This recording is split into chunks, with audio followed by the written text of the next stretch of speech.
Hey, this show is presented by Manscaped. Go to manscaped.com/dangle to receive 20% off your next purchase. Yeah, balls, nuts, balls. Start the show. The Steve Dangle Podcast. Powered by Sports Interaction. Canada's Sportsbook.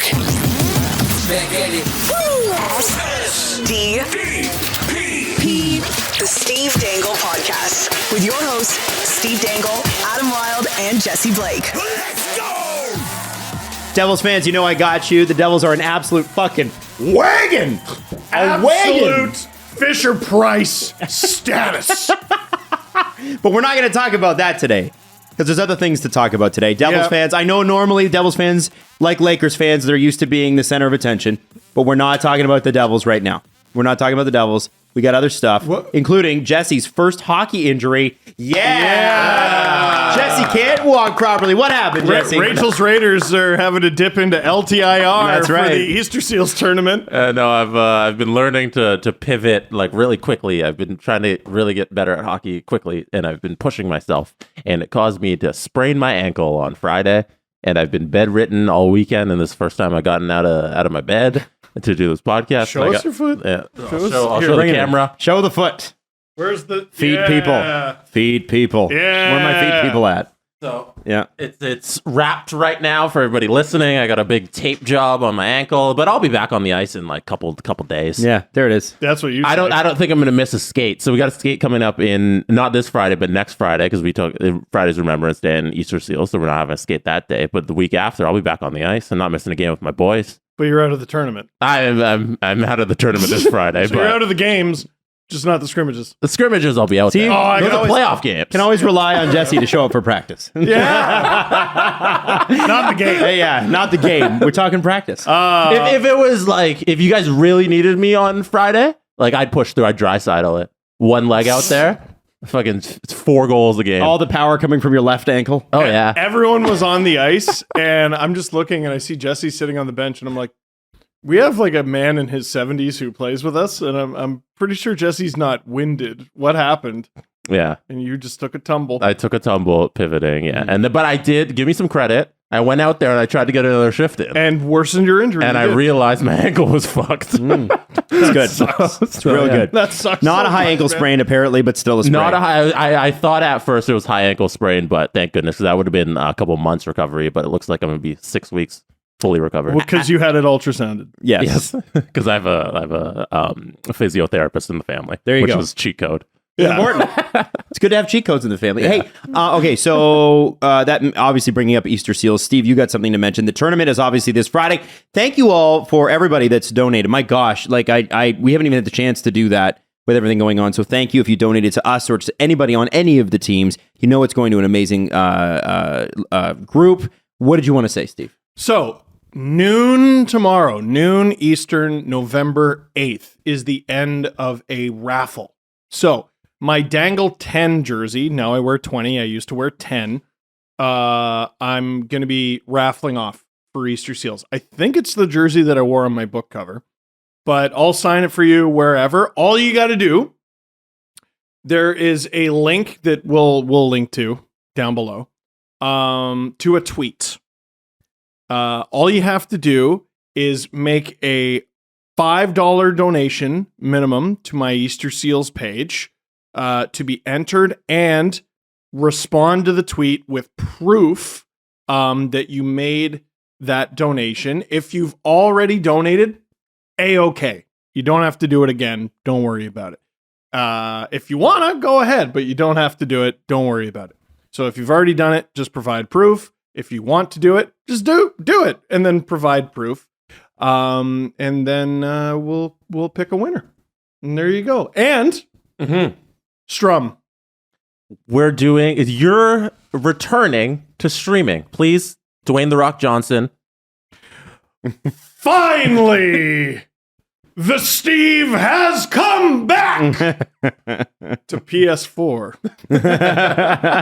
So on Wednesday at 7:30 p.m. Eastern on youtube.com/SDPN, it will be myself and Mike Schmidt against Steve Dangle and Adam Wilde That's in right. NHL 23. We're going to play a best of 2 out of 3 series, and all the donations made to Easter Seals during our stream will be matched by Mike Schmidt's Family Foundation. He's fucking generous dude. He's going to match all of the donations. So we're doing a charity stream. So we're going to be streaming, and during that, keep donating. We're going to match all of the donations. If you've ever actually been to one of these events, where I remember there was the one year we did the movie theater, Mike was there, like running some of the equipment and stuff. He's always so involved, and so we're really grateful to Mike for being a part of this. I'm gonna have to get a new video game headset because mine, I guess, really peaked a lot with the last time we did the NHL tournament. Oh, really? Yeah, so I think I'm actually have to upgrade for the first time in like 6-7 years. It's time. We need team names because we're all Rachel's Raiders, but now like we need sub team names. And I think for the first time in my life, even though I went there for 4 years, I think I'd like to be a Moet Mustang. Oh! Can you make a jersey that looks like the Moet Mustang jersey used to? Oh my God, I think I can. Can you customize I'm going to that? try to do that. Okay. Yeah, the All right. high school that Adam and I went to was Moet, and we were the Moet Mustangs. It's basically the Thrashers jersey with a big M on it. Actually, when we originally got to Moet, we weren't the Mustangs. Do you remember Moet's name before? And it was changed to the Mustangs, and we got a mascot and everything. No, I don't. What was it? They were the Moet Gales. The Gales, that's right. With You like know- a gale force wind. Yeah, they'll get you. I was going to ask, what's a gale? Yeah. It's Just a really nice lady who lives down the street. Yep. Just a bunch grandma. of Gales showing She up. always has hard candy in her purse. You guys were a big gust of wind. And she gives We you were a muffins on big Halloween. gust of wind. But now we're a Mustang. That's right. a little better. A little better. It's just there's a million Mustangs. Every high school is named the Mustang. Well, the other name was the Wildcats. What would you have preferred we went with? Mustangs versus the Wildcats. we were the Warriors, the Loyola Oh, I like Warriors. that. So that's pretty unoriginal as well. I don't mind it is. Warriors. Warriors is good. Warriors, you can apply to anything. It's good. I think Mike and I's team name will be the Steve's Punchers. Oh no, the Moet Mustangs versus the taking Steve- on the Steve Punchers. I think we can do it. I think we can do it. I think we can win. I think we can win. I think Let's go I got my money on the Mustang. Steve Punchers. Listen, I'm glad we were able to do kind of like an easygoing start there because this is going to be a road to hoe. This is what I mean by that is this is going to be a very difficult conversation we're about to have. We're going to hope we get most of it right. Obviously, some of this stuff will come out of order, but I was following this story all weekend long and kind of got the timeline of the Mitchell Miller situation. We are going to talk about the Leafs later. We are going to talk about Tkachuk and his poking eye stuff and Josh Anderson hit and all that stuff. But, I don't know if there was a hockey fan this weekend that didn't say to somebody else, can you believe this Mitchell Miller stuff? And it happened so unbelievably fast. yes. Like I spoke to a guy today who I spoke to on Friday, and like he's a hardcore hockey fan, but like I don't think he follows like it on Twitter, or I don't know if he's reading articles and stuff. And I saw him this morning. He's like, "What the hell? What's up with Boston? What happened?" Oh man. And where do you start? It began and ended. Like Yeah. when did the news drop? 1 o'clock on Friday. It started during our show. Yeah, so it was either noon or 1 on Friday. Yep. And it ended last night. That's a staggering turnaround. The Bruins didn't even do the 4 p.m. or the 5 p.m. Friday night news dump. No. Everything, oh boy. Everything about I'll it's let bad. So I'm going to run you through you drive us through this. and we'll thing. stop and take breaks along the way. But the idea here is I want to give you the timeline first, and then we'll sort of extrapolate on some things, especially some things that even happened this morning. Right? Because the story wasn't over until Cam Neely's conversation this morning. Right. So And are I we haven't starting seen from any the of that. very beginning? start you from the beginning. Yeah, from Arizona. If you missed it this weekend, from Arizona. No, let's tell people who Mitchell Miller is Well, if they don't know. We are going to get into that. That's a part of the sitch. So I guess if we're going to start from Arizona, 4th round draft pick that should have probably gone in the 1st round based on his skill. However, there were quote unquote character issues. And as draft week unfolded in 2020, and you got to remember the pandemic's going on, people are distracted by things. We find out that Mitchell Miller was involved in a pretty horrible situation that he perpetuated along with a friend against a black classmate who has developmental disabilities. And when we talk about, there's one thing, bullying's one thing, racism's another thing. Mm-hmm. On top of all of that, what finally brought these guys before a judge was the fact that they took a lollipop, they ran it through a urinal, and then I guess they said rinsed it off and gave it to this kid. And you know, I mean, if you're putting it in the urinal, not sure why you're rinsing it off first, but fine. And what we found out at the time was that the judge said to Mitchell Miller, listen, I don't believe you're sorry. I know you've apologized in the courtroom. I don't believe you're sorry. I believe that you're apologizing because it suits your benefits. The other kid is alleged to have actually gone to the family, apologized, shown contrition, and wanted to make change. And I believe the family accepted that. If I'm incorrect on that fact, that's what they did. They did accept that. They did. That's how I understand it as well. So, well, can't we forgive someone for what they did when they were 14? Well, there's two people involved. Yeah. And again, there's so many layers to the story, it's easy to forget details. That's a very important detail. Huge. To that point, because there was a forgiven 14-year-old in this situation. Yes. Because they did the very simple and basic thing of actually being sorry for what they did. And apologizing and showing contrition. That's where it starts. Now, Mitchell Miller has continued to play hockey. I believe he played with the Tri-Cities.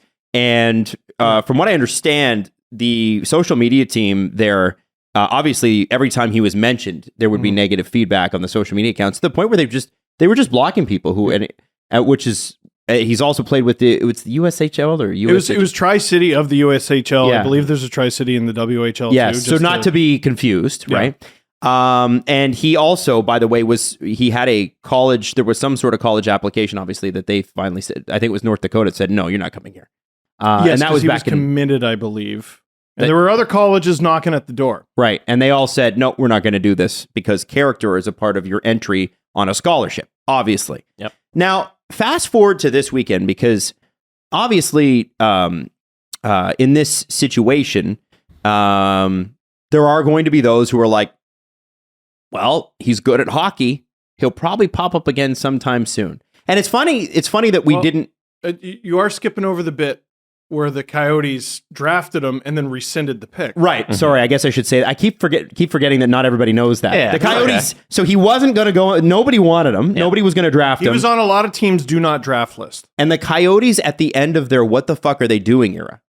Yeah. Which followed a bunch. They were, that's where they got fine picks. They were working out people that they shouldn't. Like, it was a weird time for the Coyotes. They tried to have their cake and eat it too. So they got fined a number of picks. I want First, second, and third, wasn't it? It was something like that. And I want to say this was their first draft pick. And they're like, all right, here's how we get a first round talent anyway, is by picking them in the fourth round.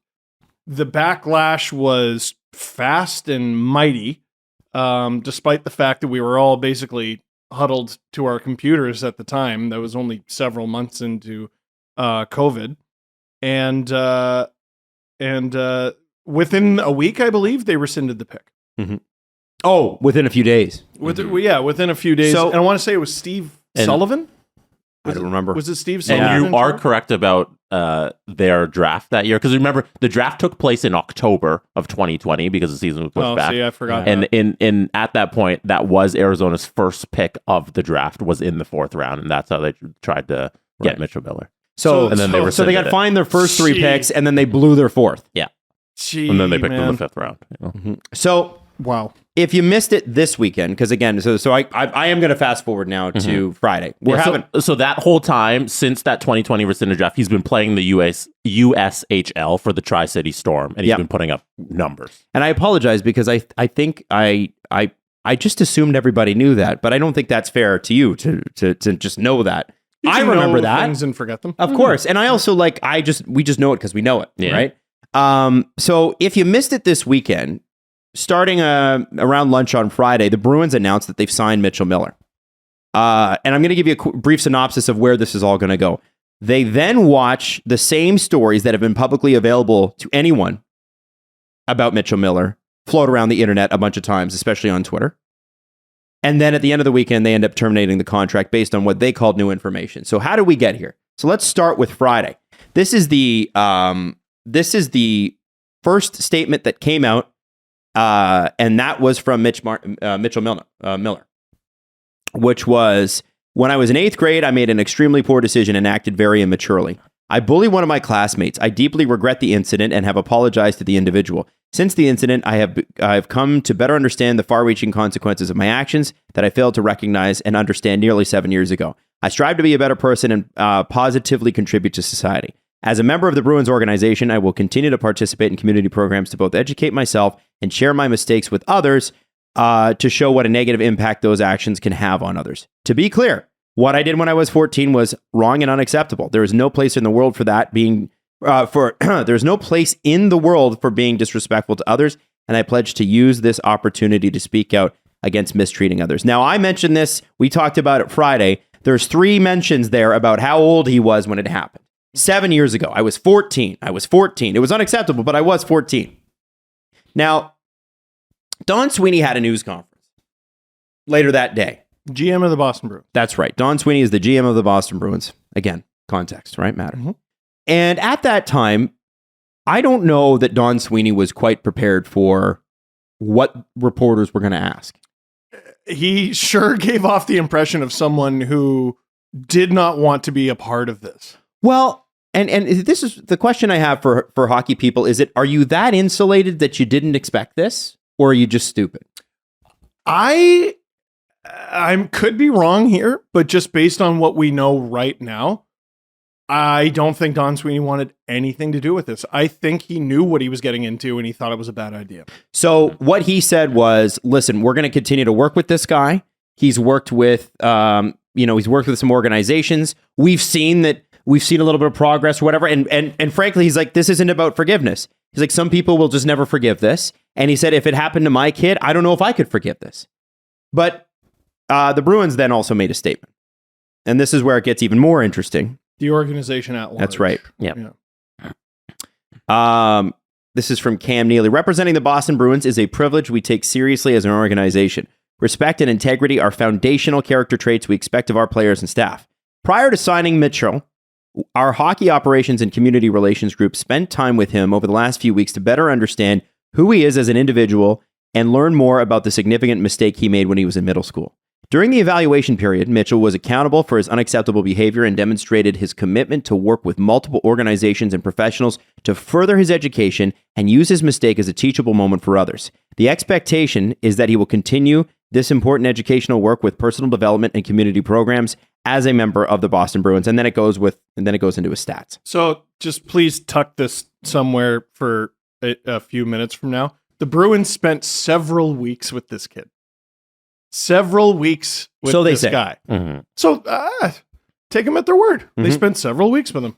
There you go. Yeah. And you people wonder, like, what's the motivation for the Bruins from a hockey perspective? You know, like, why would they ever go through with and do this? So I was reading Joe Haggerty, and he was writing about this, the Boston Bruins writer, and he was saying the Boston Bruins prospect pool is one of the worst in the NHL, and they don't have any offensive defensemen. So Mitchell Miller will fill that role, and that's why Cam Neely and crew and Sweeney went after this kid, and they completely overlooked everything around it. So okay.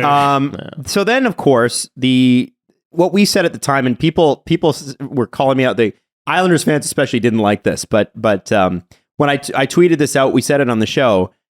It's shocking that a team that's 11-1 would sign this person. 10-1, sorry. Would sign this person going into a game against Toronto on Hockey Night in Canada. And I think relevant. I think some people were like, "Oh, Toronto, you center of the universe." No. To be honest with you, yeah, especially when it's a Boston and Toronto game. It's a fucking huge game. It's huge in the States and it's huge in Canada. Huge in the States, relatively speaking. I think you have to understand that you don't want bad news about your team coming out in a game against Toronto when all the media is going to be there, mm-hmm. or on Hockey Night in Canada. And they had it for both.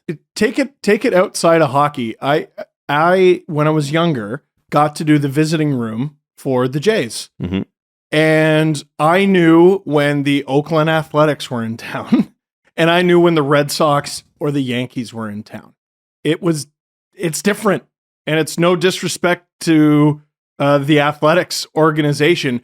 The Yankees media in Toronto was the most North American media I had ever seen in one place at one time. And the Japanese media that was there outnumbered them. Yeah. It was the New York freaking Yankees. No part of me was like, what's all this fuss about the Yankees? Yeah. So then, of course, the Bruins are in town. It's still Friday. They're doing a skate. And guess what all the Toronto, Boston, and national reporters are asking them about? So here's what Patrice Bergeron had to say. I'm going to jump from the beginning of his quote a little bit to the end of the quote because the middle part, it's just extraneous. Is that extraneous? Yeah, yeah, whatever. I had my concerns, Bergeron said. I shared my opinion. In a way, I was not necessarily agreeing to it. To be honest with you, the culture we've built here goes against that type of behavior. We're a team that's built on something about character, people, and individuals. What he did obviously is unacceptable. We don't stand by that. And then he said, and then I'm skipping forward here. Yeah. He said, my understanding is that he's going to put in work in developmental programs and community programs to better himself. It's up to him to do that. That's it. From my standpoint, it's a hockey operations decision. For myself, we can only control what we can control. Truthfully, hopefully there's some growth and change. If it's the same 14-year-old walking into this locker room, he wouldn't be accepted and wanted and welcome in this locker room, to be honest with you. That's my stand on it. And I thought the most important part of that was, for myself, we can control what we can control. Mm-hmm. Meaning, I am not on board with this decision. Not everyone thought Bergeron was forceful enough, but in hockey, you got a grade on a curve. Yeah. That is damning. Like, when was the last time? Yeah, like, I don't remember Tavares being like, I don't know about this Dennis Mulligan. They're like, never. Players on teams never publicly speak out against a signing that their team made. It's always he's a good person, great player, heard great things. Yeah, the most you'll get is a team being upset at a trade where a friend of theirs was traded away. But they'll never trash the incoming guy. Brad Marchand and Nick Foligno also addressed it. And I think it's kind of, I don't know. Marchand said, our culture is not going to change. Our culture is what it is. It's something I'm proud of. It's something we've worked hard for. We don't need to change that. The changes are from the individual themselves. Sorry, that was Bergeron on the team culture. Mm-hmm. Marchand on the signing. We understand the dynamics around it. We have a culture in this organization and in this room. We obviously don't condone what happened. That will never be a part of our team or our organization. And if he's with our group, it will be because he's shown he's learned and matured and he's come a long way. It's going to be a very long process for him. That's on him. At the end of the day, we can only control what we can. There's that line again. And that's what's in our room. If that time ever comes and it has to be dealt, if the time ever comes, it will be dealt with when it needs to. As of right now, it's a long process for him. And Marchand also on why now. With a situation like that, I'm not sure there's ever good timing. It's just one of those things that they feel like it's the time, then it's the time. It's a long process for this kid to make amends or show he's learned and come a long way. That process has to start at some point. I guess it's now. And you think about how Marchand usually supports the players in his room. Yeah. Like, that's the most serious I've heard Brad Marchand about anything. I think the only aspects of the Bruins organization that come out of this looking good is probably the locker room. Yeah. Well, and Foligno, it's tough. It's a really hard topic. First and foremost, the organization is not going to do something that would jeopardize the culture in the room. But in saying that, it's not something anyone in this room stands for. The culture we've built and these guys have built before I got here is one of inclusion. I think it goes against that. I understand he was 14 when he made the mistake, but it's hard for us to swallow because we take a lot of pride in here in the way we act and the way we carry ourselves and what it is to be a Bruin. So that was a tough thing tough thing to hear for our group. I'm not going to lie to you. I don't think any guy was too happy because of how proud we are to say this group cares a lot about ourselves, how we carry ourselves, and how we treat people. So that was, for a lot of guys, especially the ones who've been here, a tough pill to swallow. In the same light, I don't think the organization's ever not looking out for the best interests of us, but I do think we have a lot of concerns. This kid will have to answer for those and will have to prove himself prove to everybody and himself, especially if he wants to get in this room, that he's a changed man. We hope he works towards that. Yeah, and in Bergeron's comments in that scrum there, he mentions that Cam Neely talked to him about a week and a half ago before they actually signed Miller, and he gave that kind of same response to Cam. So after we go through everything and everything you're going to hear, it just comes back to these two individuals at the top making such a boneheaded decision and not listening to any single other person in this organization who was not happy, down to the players who didn't want this, to the fans, to everybody in the organization. They still went through with it. When did he talk to Cam? So they said about a week. He said about a week prior. Oh, okay. All right. Save that one. Yeah. So Save that one. if you'll remember from Mitchell Miller's original statement, he said he'd apologized to Isaiah. Isaiah Meyer Crothers, by the way, is the name. Guy Flaming at TPS_guy, who does a radio show, the Pipeline Show, reached out to the mom. And the mom, Joni Meyer Crothers, said he tried to reach out to Isaiah via IG to say he was sorry and it had nothing to do with hockey. Ha ha ha. Yeah, okay. So he said, forgive my ignorance. Is that basically like he was messaging you like I am now? And she said, correct, because he was DMing her. And this was a week and a half ago? This is... Yeah, so that DM from Mitchell to Isaiah came around the same time he was having the conversations with the Boston Bruins about signing a contract, and they told him, you have to go apologize in order for us to sign this contract with you. And his you have to go apologize was, I'm going to DM this kid. So it's interesting because I don't know if this was a mistake. I know from her, she said Instagram, but I have also read that an apology either came as well on Snapchat or the apology came on Snapchat. Mm-hmm. But either way, yeah, most reports have just gone with social media. It's been cloudy on what platform. She said, "Hockey is a privilege, as I've stated before. Also, to be clear, it wasn't one incident that he keeps referring to, because we talk about the one incident that brought him in front of the judge. It was years and years and years of torture. So he's minimizing what he did with no remorse. And then, of course, there's the last statement where she said, yeah, go ahead and post this online. Because remember, this wasn't just an isolated incident. He'd been taunting this kid for a long, long time. Now, later on Friday, Gary Bettman said this: while I understand and have heard through the media what he did as a 14-year-old is reprehensible and unacceptable, before the Bruins made the decision to sign him, we were not consulted. I happened to talk to Cam Neely since the time he was signed. He's not coming into the NHL. He's not eligible at this point to come into the NHL. I can't tell you that he'll ever be eligible to come into the NHL. If at some point they think they want him to play in the NHL, and I'm not sure they're anywhere close to that point, we're going to have to clear him and his eligibility.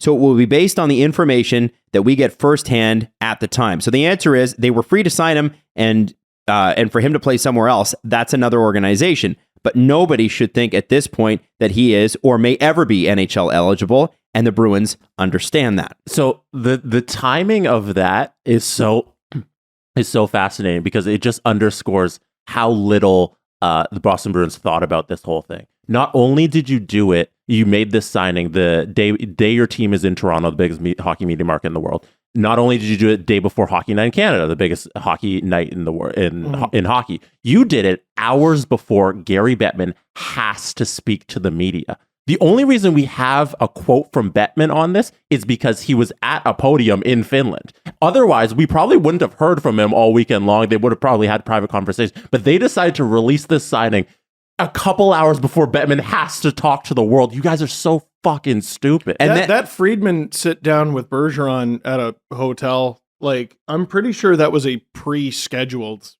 interview, because this is Patrice Bergeron's in town. You get an interview with Patrice Bergeron about whatever the hell you want. It's Patrice Bergeron. People want to hear it.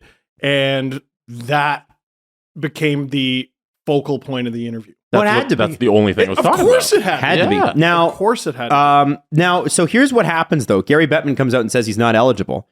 Well, now the Boston Bruins have signed Mitchell Miller to a contract. So the PA has to get involved and go, Gary, hate to look like shit here, but I know I'm going to. And they are going to look like shit. Yeah. But they have to do it. Under what circumstances is he not eligible?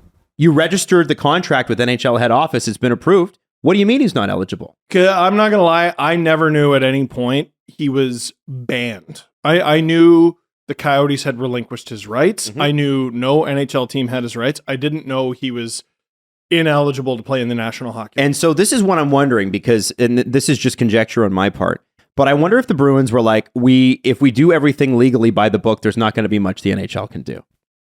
Because he wasn't banned. You know they looked into that. I have a difficult time with that, because the fact that it's Boston is relevant. There are 32 owners in the National Hockey League. There's an executive of 8 Boston them. is on that. Boston is in the ownership executive. So all the owners are powerful. The owners in the executive are more powerful. And Jeremy Jacobs is probably most He's powerful? him and the Wirtz family.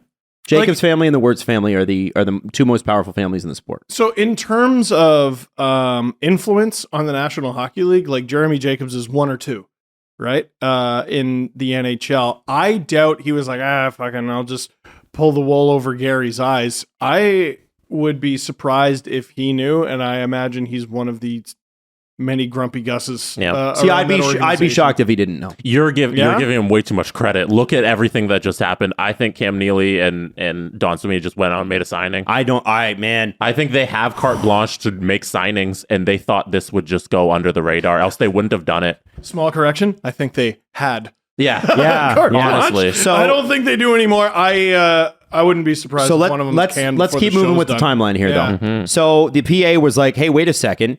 He hasn't been suspended. He wasn't banned." And people got on the PA about that. Listen, the PA has to do that. Yeah. It's their legal job. It's not fun. And believe me, I don't think the PA was like, "We'd really like to defend Mitchell Miller today." Is he an NHL PA member if he doesn't sign an NHL contract? You have to play X amount of games. So because he's not a member, because it's an AHL contract and he's never played in the NHL.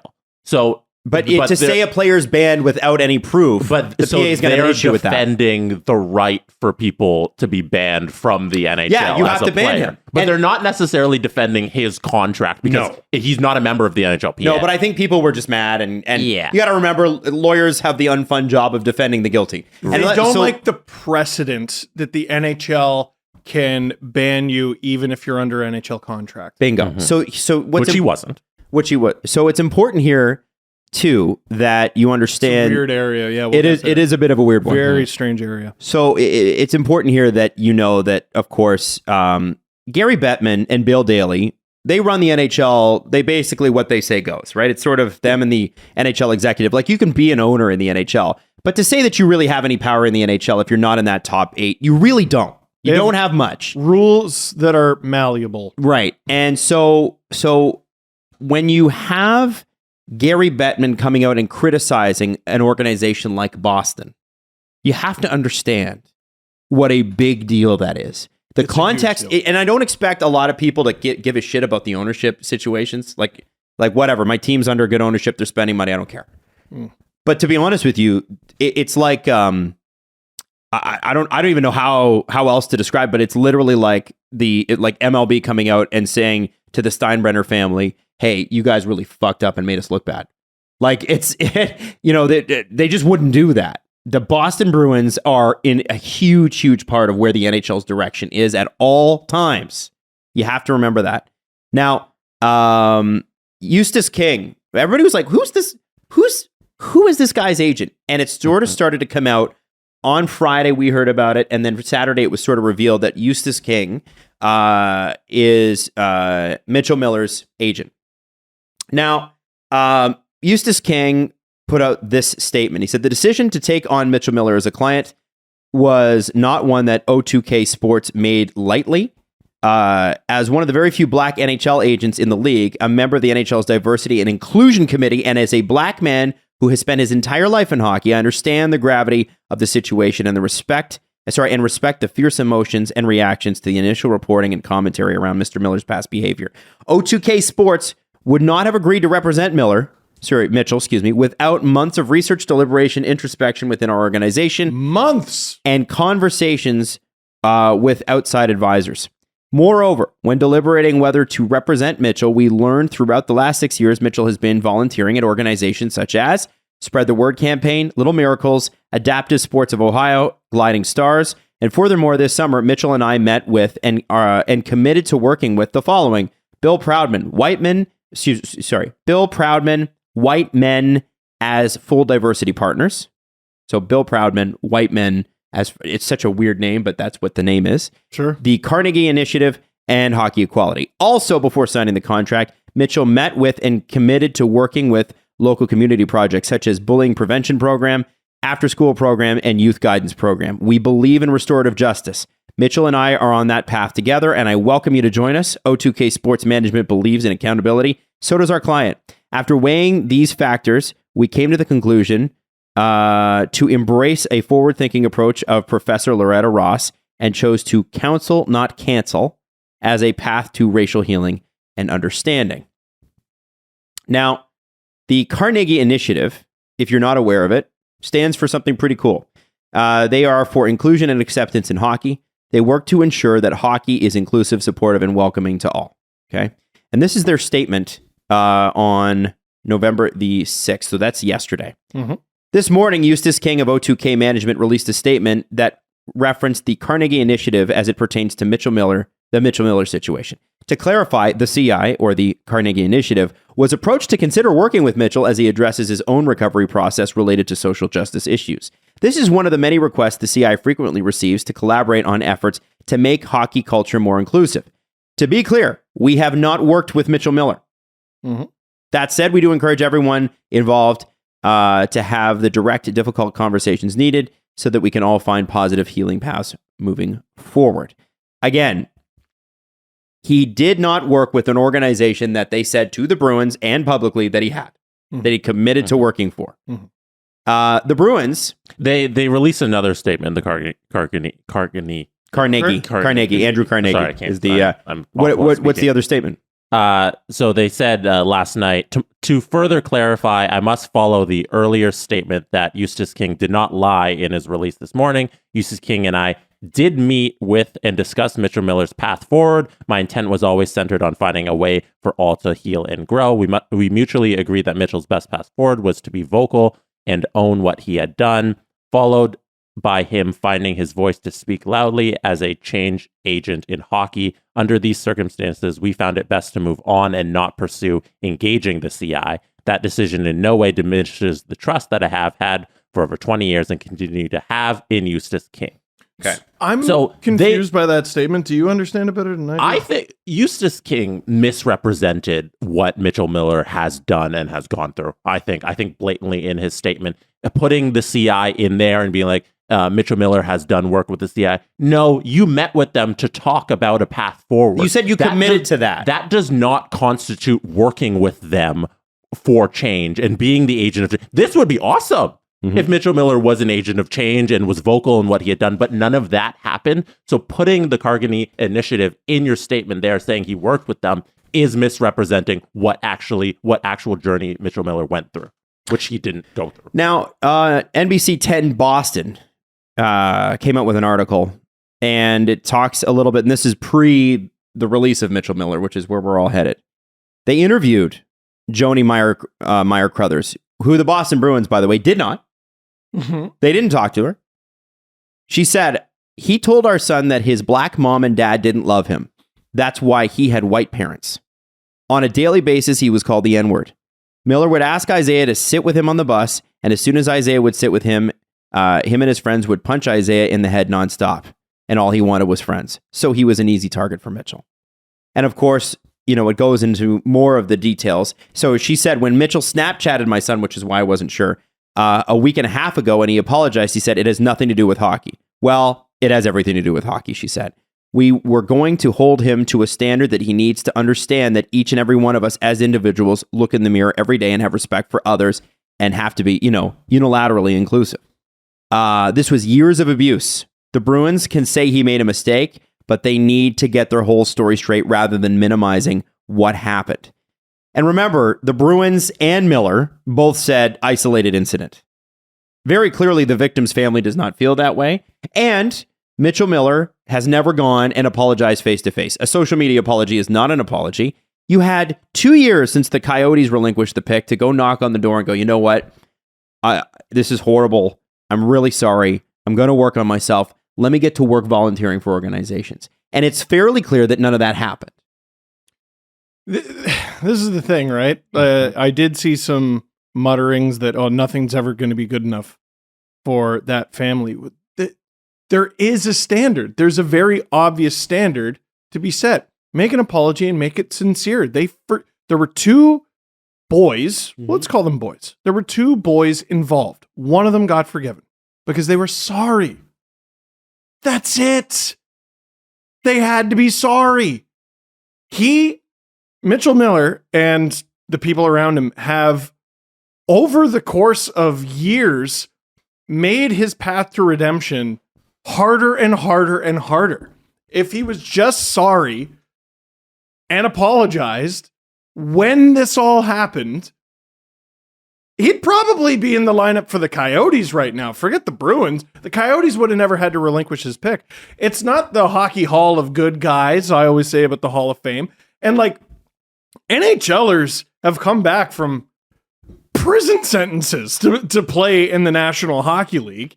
It's not like there's no path forward, but they all had to pay a debt of some sort, whether it was their time or their energy or learning or what have you. Well, and it appears that, to your point, the Mitchell Miller's mother evidently reached out to Mrs. Meyer Crothers, excuse me, and after the incident said something to the effect of "boys will be boys." Mm-hmm. That's all she got. Mm-hmm. And then, of course, we saw what is alleged to have been his father's Twitter account retweeting, "Hey, how come people can't get a second chance? And hasn't this guy paid for this 20 times over? And isn't it time for the world to move on?" And I think it goes to show, a little bit about the mentality of, what you're, because you even at 20, your parents are pretty pivotal. Mm. And I think you need to have a look at the situation and go, is anybody around him taking responsibility for this? And, or does anybody around him, because honestly, if you could do something wrong, but your parents are like, no, you're good. The rest of the world doesn't know. I think it is, when you're a kid, you might believe them. As an adult, there's no excuse. And I think in this particular instance, I don't think there's a lot of appetite within the circle, maybe Eustace King excluded from that, to actually go down the path and show contrition and show receipts and actually change. I don't think that this person or the people who are the most pivotal in his life believe that any change needs to take place here. And that's a problem. He crammed for the exam and failed. Well, he had 2 full years to do anything. Right. Anything at all. He had 6 years, really. Well, he had 6 years. Yeah, he did this when he was 14. He's 20 now. If the Coyotes thing wasn't a wake-up call, like, honestly, like, are people, well, listen, there's, you know what, Mitchell, I think the NHL has spoken. Even the Coyotes don't want you. You're going to have to do something about this. Yeah. No, not going to do that. So the narrative that, he was 14, he did it when he was 14, like, when is he ever going to get forgiven for this? He hasn't done anything to be forgiven for. Like, he hasn't earned his trust back in any way in the 6 years since this incident happened. If anything, he continued the bullying afterwards. We know that. And then since then, he has made no effort to change. And like, Adam, to your point, Paul Jones, radio play-by-play announcer in the Fan 590 here in Toronto. He used to be a principal, the radio play-by announcer for the Toronto Raptors, I should say. He used to be an elementary school principal. I didn't know that. And so he has this line, he's said it for decades now, I guess, about how if a kid was constantly late to school, this kid's showing up, he's a grade 5-year-old, and he shows up to school. You don't blame the 6-year-old who's showing up late. You blame the parents. You go talk to the parents when they're late, and he relates that to culture and basketball and how sometimes it's not the player's fault. It's the organization who's failing. It's the top down. And in this case, with Mitchell Miller, just to your point, it's the parents here. They're continually failing this kid, and they haven't raised him correctly because he doesn't know, and he's a child when this happens, and they didn't teach him the right lessons. And it seems like, based on everything we saw online this weekend, there was concerted effort from his side of the hockey community to put hashtags out there to negate Isaiah's story. I don't know if you guys saw those. Yeah, there was a story about potential bots and stuff, but it's a murky one. It didn't seem like it counts with people behind them, if that makes sense. Yeah, all these, they were bots. Yeah, for sure. It seems like the system around him, his parents and his community, they're not showing him the correct path forward, and he doesn't deserve. We shouldn't accept his apology because he hasn't done anything to deserve us. Right. Yeah. Sorry, it's finding out Paul Jones was a principal makes so much sense. Doesn't it? He was so great to talk to. Every now and then he would hang out in the bullpen and just talk to the interns, and God, it makes so much sense. Then late Sunday night, we get this. The Bruins put out a statement, and they say they've terminated. They say today the Boston Bruins have decided to part ways with Mitchell Miller effective immediately. The decision to sign this young man was made after careful consideration of the facts, as we were aware of them. That at 14 years old, he made a poor decision that led to a juvenile conviction. We understood this to be an isolated incident and that he had taken meaningful action to reform and was committed to ongoing personal development. Based on that understanding, we offered him a contract. Based on new information, we believe it's in the best decision at this time to rescind the opportunity to Mitchell Miller to represent the Boston Bruins. We hope that he continues to work with professionals and programs to further his education and growth. And finally, because they didn't acknowledge the family in either the Bruins statement or Mitchell Miller's statement originally, to Isaiah and his family. This is from Cam Neely. My deepest apologies if this signing made you and other victims feel unseen and unheard. We apologize for the deep hurt and impact we have caused. Finally, as a father, I think there's a lesson to be learned here for young people. Being mindful of careless behaviors and going with the group mentality of hurting others, the repercussions can be felt for a lifetime. Now, if the Bruins had bothered to read any of the testimony, any of this information that had come out about Mitchell Miller, they would have known that it was not an isolated incident. Mm-hmm. So I question because that was all publicly available. Mm-hmm. We knew about this. Mm-hmm. So I question what new information they may have had. And I'm going to read through some of the quotes from Cam Neely's press conference this morning from Wyshynski. The timing of it was probably never going to be good. I think it got down to the point of whether we're going to do this or not, and we made the wrong decision. And these are in no particular order, I apologize. From Matt Porter, we didn't talk to the family. We should have talked to the family. I mean, that, to me, I don't know how many more quotes you have, but that's the beginning, middle, and end. Mm-hmm. Right. That's the beginning, middle, and end. No wonder you thought you had everything. You only spoke to the guy. You only spoke to the player you wanted. You didn't talk to the family. You didn't make... This thing began and ended before you made the easiest phone call to make. People keep saying, 14, can't you be forgiven, cancel culture. I don't think anyone has ever said that at any point during this process, that it wasn't possible to come back from this. That is the easiest fucking phone call to make. That is where this thing begins. None of those organizations and none of the... That is the first phone call. The first thing you make. And you use the financial and personnel might of the Boston Bruins and the National Hockey League in order to get a hold of this family somehow. Joni is so accessible. Joni, yes! Isaiah's mother, is just out her. there. Everybody, it seems like every single media reporter can reach Joni on a whim. Yeah, I made it has so many quotes out there. That wasn't your first phone call? Exactly. I made it sound like you needed a private investigator to find them, and they live in the mountains. No, they're easy to get a hold of. So names are on public record. You can find them. I don't like doing this, but it's like you said near the beginning, either the Bruins are full of shit or stupid. And that's kind of it. Neither's a great option. Well, let me add to that. What's option 3? Is there one? There isn't. No. So they're full of shit or willful stupid. ignorance. Yes, because again, good at hockey. Yeah. Right. So here's 39 goals on the back end. We need prospects in our organization. So Fluto Shinzawa, who's a reporter for The Athletic for Boston. Yep. Cam Neely does not know why the victim's family was never contacted during due diligence. Said he will bet you don't, Cam. Said he will work this week to determine whether anybody in the organization will be subject to discipline. But they spoke to him for months. Those are your words, Cam. Cam Neely, I want to apologize to Isaiah and his family. It's something they shouldn't have to continue to go through. Yeah. And last one, this one's from Connor Ryan. The question, what was the quote new information? This was the key for me. What's the new information? Neely said, the fact that we didn't talk to the family was concerning to me. Question, why didn't you? Neely, that's a great question. Something I need to find out. Question, is this a problem with the vetting process? Neely, absolutely. That's a nothing burger. Can you read that from the top and I'll cut you off? Question, what was the quote new information? Neely, quote, the fact that we didn't talk to the family was concerning to me. That is it's concerning to you now. It wasn't when you signed the contract. Otherwise, you wouldn't have signed the contract. No. What was the new information? And then he goes, well, the fact that we didn't speak to the family was concerning to me. Huh? That doesn't answer that question. Well, I think... Wait, is it new information to you that they never contacted the family? That would be answering that question.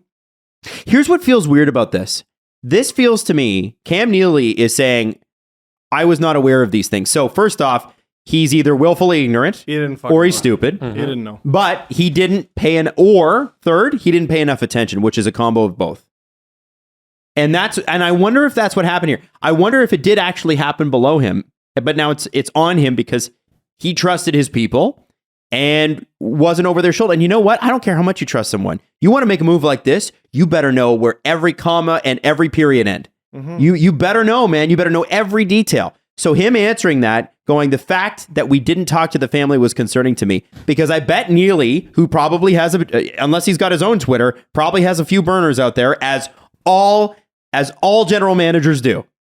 It's common. Whether they have them or somebody on staff has them, believe me, they have them. They know what you're saying. The fact that we didn't talk to the family was concerning to me. So when you went to legal and you said, time for us to do up this contract, write this name down, write this age down, write this address down, because that's Mitchell Miller's name and address and age, and make sure you put his name underneath the line where he's got a sign next to the X. At no point did he say, okay, cool, let's check with the family. Right. They just skipped. And Neely is saying, that's a great question. I need to find out why we didn't check with the family, didn't talk to the family.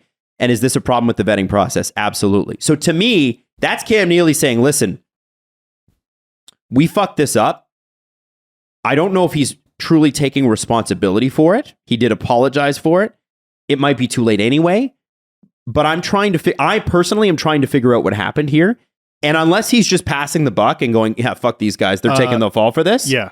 That's how I read it. He's making it seem, at least publicly, like this happened underneath him, and then he wasn't paying attention. Some goofy intern went, oh, right. What about Miller? But hey, Cam, you could have made that call. Like at any point, you could have made that call. Right. Like that's ineffective leadership. Yeah. And no, this fails on you. You're at the top. Yes. This is your decision. Yes. At the end of the day, this comes down to you and your willful ignorance to not do the due diligence on this contract signing. It's your fault. Stop trying to pass the buck. So what do you want to do now, Adam? Because are we all caught up? We're caught up.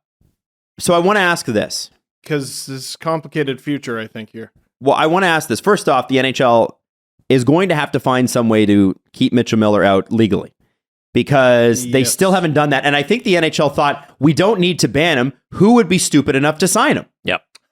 So I think that's why nothing's in place. So I had brought this up previously. Like as soon as they signed him, I like many people were like, I don't think they're going to be able to keep him. So if they got to get rid of him, what's it going to cost? So I thought about a buyout. So I went on the buyout calculator on capfriendly.com. If I'm not mistaken, it's a 4-year buyout. Mm-hmm. $230 against the cap for each of the next 2 seasons. $30,000? $230,000. You said $230. I was like, well, oh, my bad. That's relatively, yeah. Sorry, $230,000 for each of the next 2 seasons and $170,000 for the 2 seasons after that. The total cost of the buyout, according to Cap Friendly, would have been, I believe, about $560,000 American.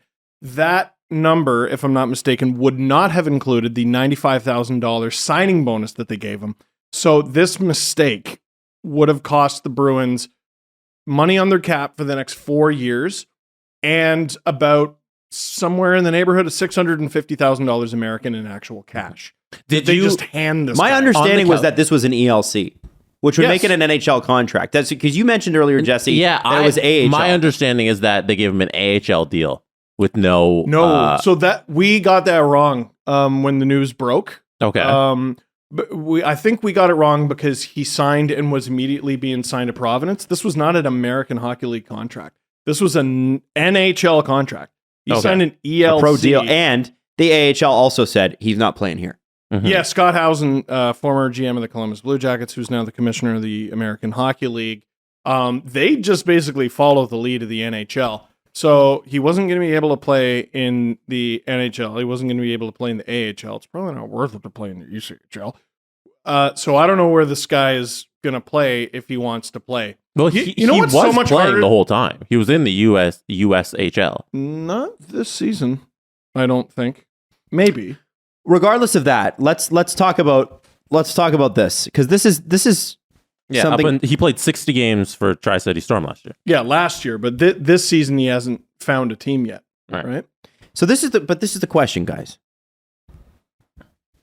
And I started the conversation with this, and I want to come back here.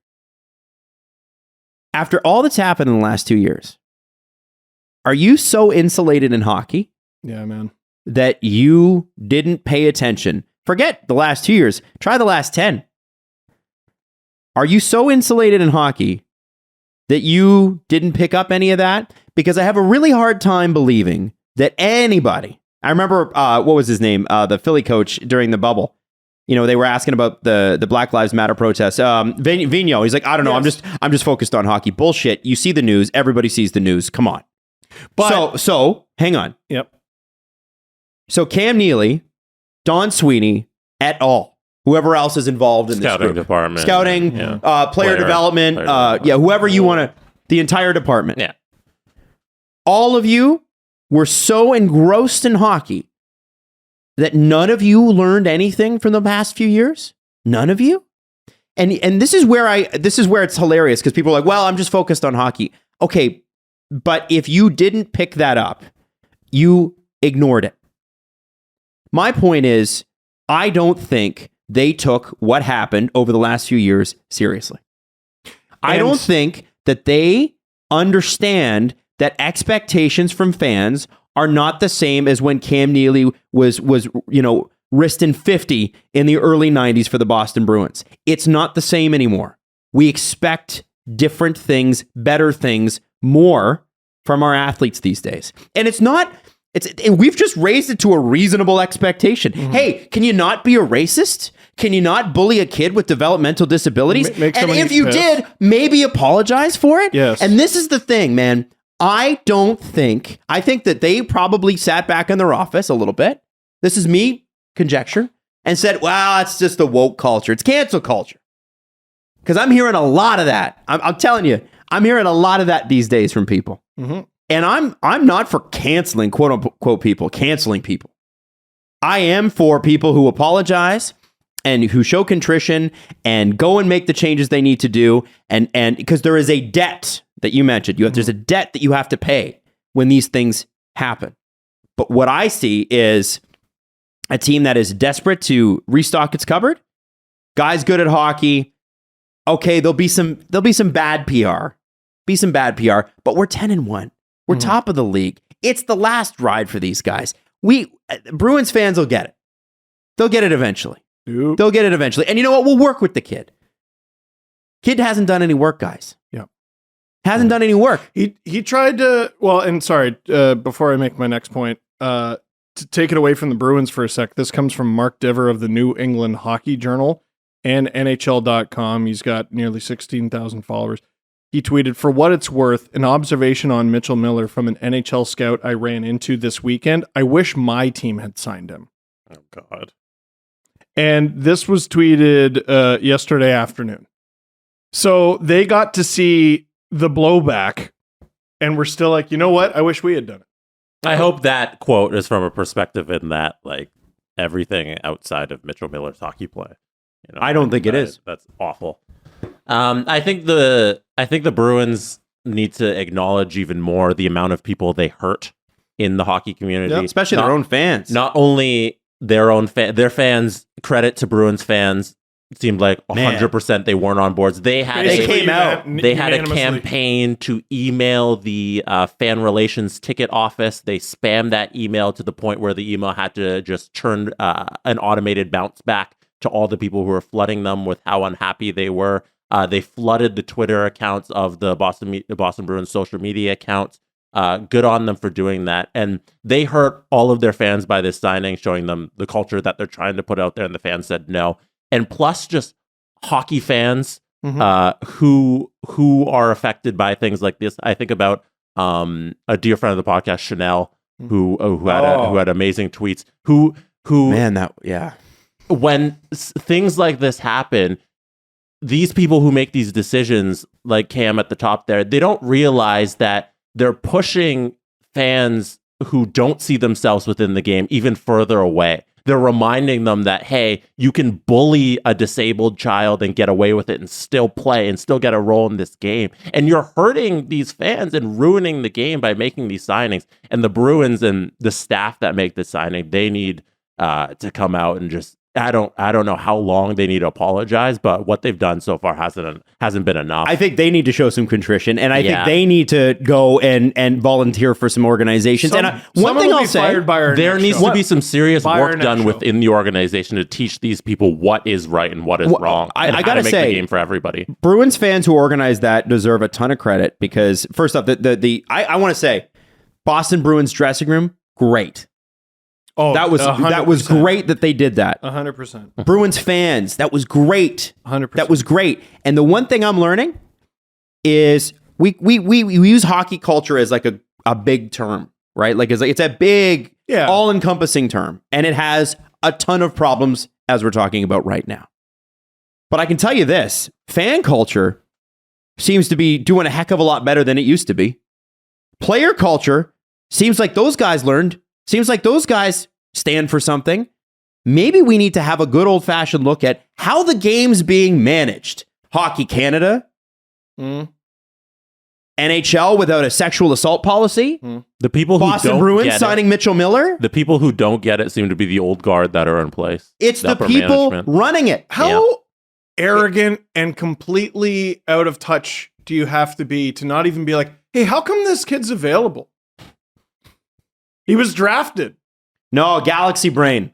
No. We're the only one who knows. We're the smart ones. And to be like, I think they were like hoodwinked by an agent who stretched the details of the work that he's been doing, and then they decided not to look into the details. Did Eustace King go into their organization and say, you better print that contract? He didn't force you to do it. You guys just didn't do it. Yeah. I don't like. It doesn't seem like he was 100% honest or maybe bent the truth. But they did no work to look into any of those details. Like it was a flimsy story, man. And like Eustace King, by the way, represents Wayne Simmons, who is a member of the Hockey Diversity Alliance, who I can only imagine was extraordinarily upset with all of this. Speaking of the hockey, Joel Ward called Isaiah's mother Joni. And they just had a conversation about how, the game needs to be more open and honest. And Joel Ward of the HDH got a hold of her cell phone number, just called her. Boston Bruins. That wasn't your first phone call. Joel Ward did it on a Sunday afternoon. Not to laugh, but how do you not laugh? Not to laugh, but how do you not laugh? No. And it all comes from cutting corners. I've said 100 times, 100 different ways on this show, there was a path to redemption here. There was. But they cheated and cut corners. And now this kid who definitely more than one NHL team was after. Definitely. Well, there's a reason the Bruins signed him when they did in Toronto, going into Hockey Night in Canada. Yeah. There's absolutely a reason they signed him, because someone else was this close, guys. Yeah. I know from a few different people, at least 3, maybe more. Yeah. There was a path forward here. But now, because they cut corners, you don't have an NHL contract and you don't have one on the horizon. You're not going to get an AHL contract and you don't have one on the horizon. You're radioactive for any university in the country. Who the hell wants to be the school that picks you up after this international hockey scandal, basically, right? You know what's harder than apologizing? Learning Russian. Like, where is this kid going to play? I don't know if the European leagues are going to take him. Well, exactly, right? So where's he going to go? And like, you went from having all these prospects and all these people who wanted your services to kind of being fucked, and all you had to do was be sorry. All you had to do was be sorry. Yeah. Yep. And there are consequences here. And again, consequences that are obviously damage to the Bruins brand. And Bruins fans are among the most loyal fans that you can find in any sport. They are unbelievable fans. They're a great group. It's like, I mean, when we went to Boston and the Bruins just fucking killed the Leafs. I love watching games in Boston. It was amazing. I don't give a shit what it's the score is. It's an amazing place. What an arena. What a group of people. It was great. And so the fans really showed up. The team really showed up. But here's what happens, right? You got a team favorite building outside of Toronto. You got a team that's first place in the NHL. Let's talk about the hockey consequences. You got a team that's first place in the NHL. First place by a mile. What a story. Krejci's back. Bergeron one more year. Probably going to have to do some retooling after this year. You went almost undefeated with Marchand out of the lineup. That's right. Linus Ullmark's on a heater. He was undefeated when the signing happened. And you have Jeremy Swayman, who's also really freaking good. Like that, you just sort of, yes, you drafted him, but you sort of didn't expect him to be this good this quickly. Everything's going right for the Bruins, and these fucking idiots, and that's what they are. These fucking idiots said, you know what? We just got it too good. We got it too damn good. And I don't think there was a person in the hockey world who wasn't cheering against the Bruins on Saturday night. Yeah, man. You know how bad you got to be to make the Leafs face? Yeah, the Leafs were the good guys. They were the baby face and the Bruins were the heels. And you could feel the emotion when you watch the game. And we are transitioning into the hockey thing because we have talked about the social ramifications of this. Do you guys anything? I do want to transition. Yeah. You guys would know better than me on parenting, but yeah, somebody go check on his parents. Yeah. And him. Mitchell Miller's parents. That's not how you raise a kid. Yeah. Yeah. Isaiah, I'm sorry. Yeah. This fucking sucks. This sucks. And so all of the social stuff, the important stuff's out of the way. Let's talk about the game. The game is high energy, a lot of emotion. Yep. And the arena is electric. And the arena is electric in Toronto. Remember, Toronto, who had just lost to the Ducks not 5 days previous, just lost to the Ducks, looked like shit. Had an okay game against Philly, much better effort. And won. But they should beat the Flyers. Yeah. Flyers who've looked good this year, but they should beat them. The grumpiness over the 4 losses against bad opponents was they should have beat all of them. That's right. You're not gonna, but you should have beat one of them. Yeah. And that it was not how the Leafs were losing, it was how they were losing. Yes. They were losing and it was depressing to watch. It wasn't even exciting. It wasn't even a close game. No. So you're going in against a Toronto Maple Leafs team that's been struggling. And Boston Bruins traditionally are really good at putting the boot to the Leafs when they're struggling.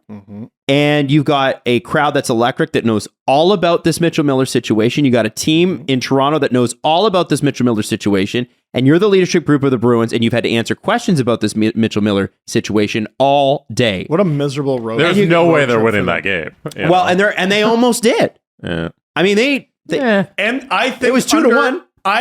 The story is so there that I don't want to see what I want to see. You know what I mean? I don't want to make up a story there.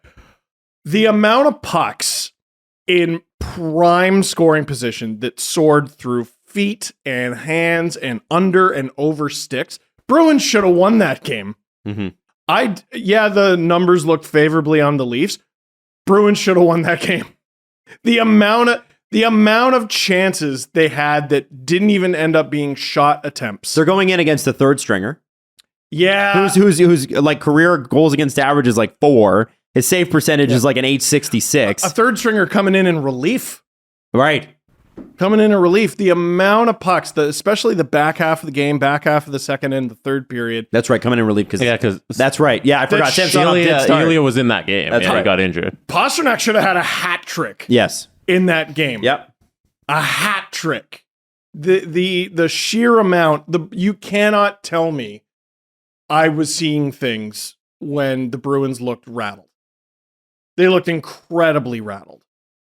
The 2 goals against, Matthews, they didn't cover him at all. Okay. He's standing right in front of the net. I mean, he's extremely good at making himself invisible. He has that sort of power over people. So maybe you don't hold that against them. On the offensive side of the ice, man, They were. That's the least crisp I've ever seen the Boston Bruins, especially this year's team. Yes. So it was a distraction. And the Leafs, on the 100%. other hand, are a team that need this win. Yeah. I thought, and by the way, I'm not saying the Leafs didn't deserve the win. They did. They played well, but there were so many chances where I went, oh, and nothing happened. Yeah. Because they couldn't get a shot off. And to be honest, those, especially those last 45 seconds, boy, that was, grinding your teeth scary. Yeah, Boston was on it. They were. Those last 2 minutes after Marchand scored, like on the penalty shot, where he has some nasty hands. Yeah. He took out the starting goalie. Yeah. That was one hell of a dangle. But Boston, those last like 5 minutes, it was just on tilt. Yeah, I have spoken to some people like, oh man, what's the story if the Bruins go on a big losing streak here? I don't think that's going to happen because, I mean, the one thing that should give fans some comfort is the Bruins culture starts in the room. Mm-hmm. It's not always like that. A lot of teams, it's got to Trickle down. It's got to be the leadership. There have been questions about the Leafs for that. Yeah.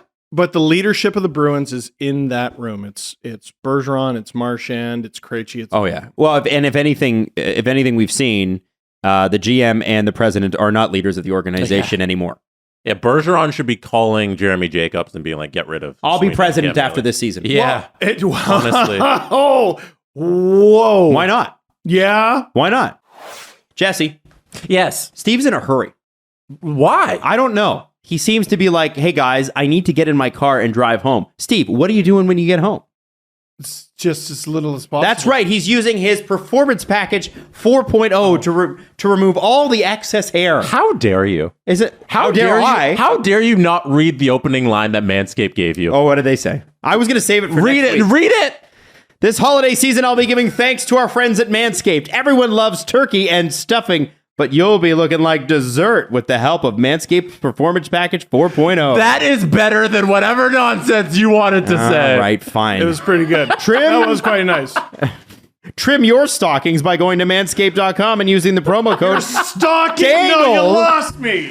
No. for free shipping and 20% off. By the way, I made that one up myself. Oh, no way. I did. Yeah, That's why it sucked. Comeback king over here. That was All right? crap. So, Steve, you get in the car and you go home, sir, after this show's over, and you trim it.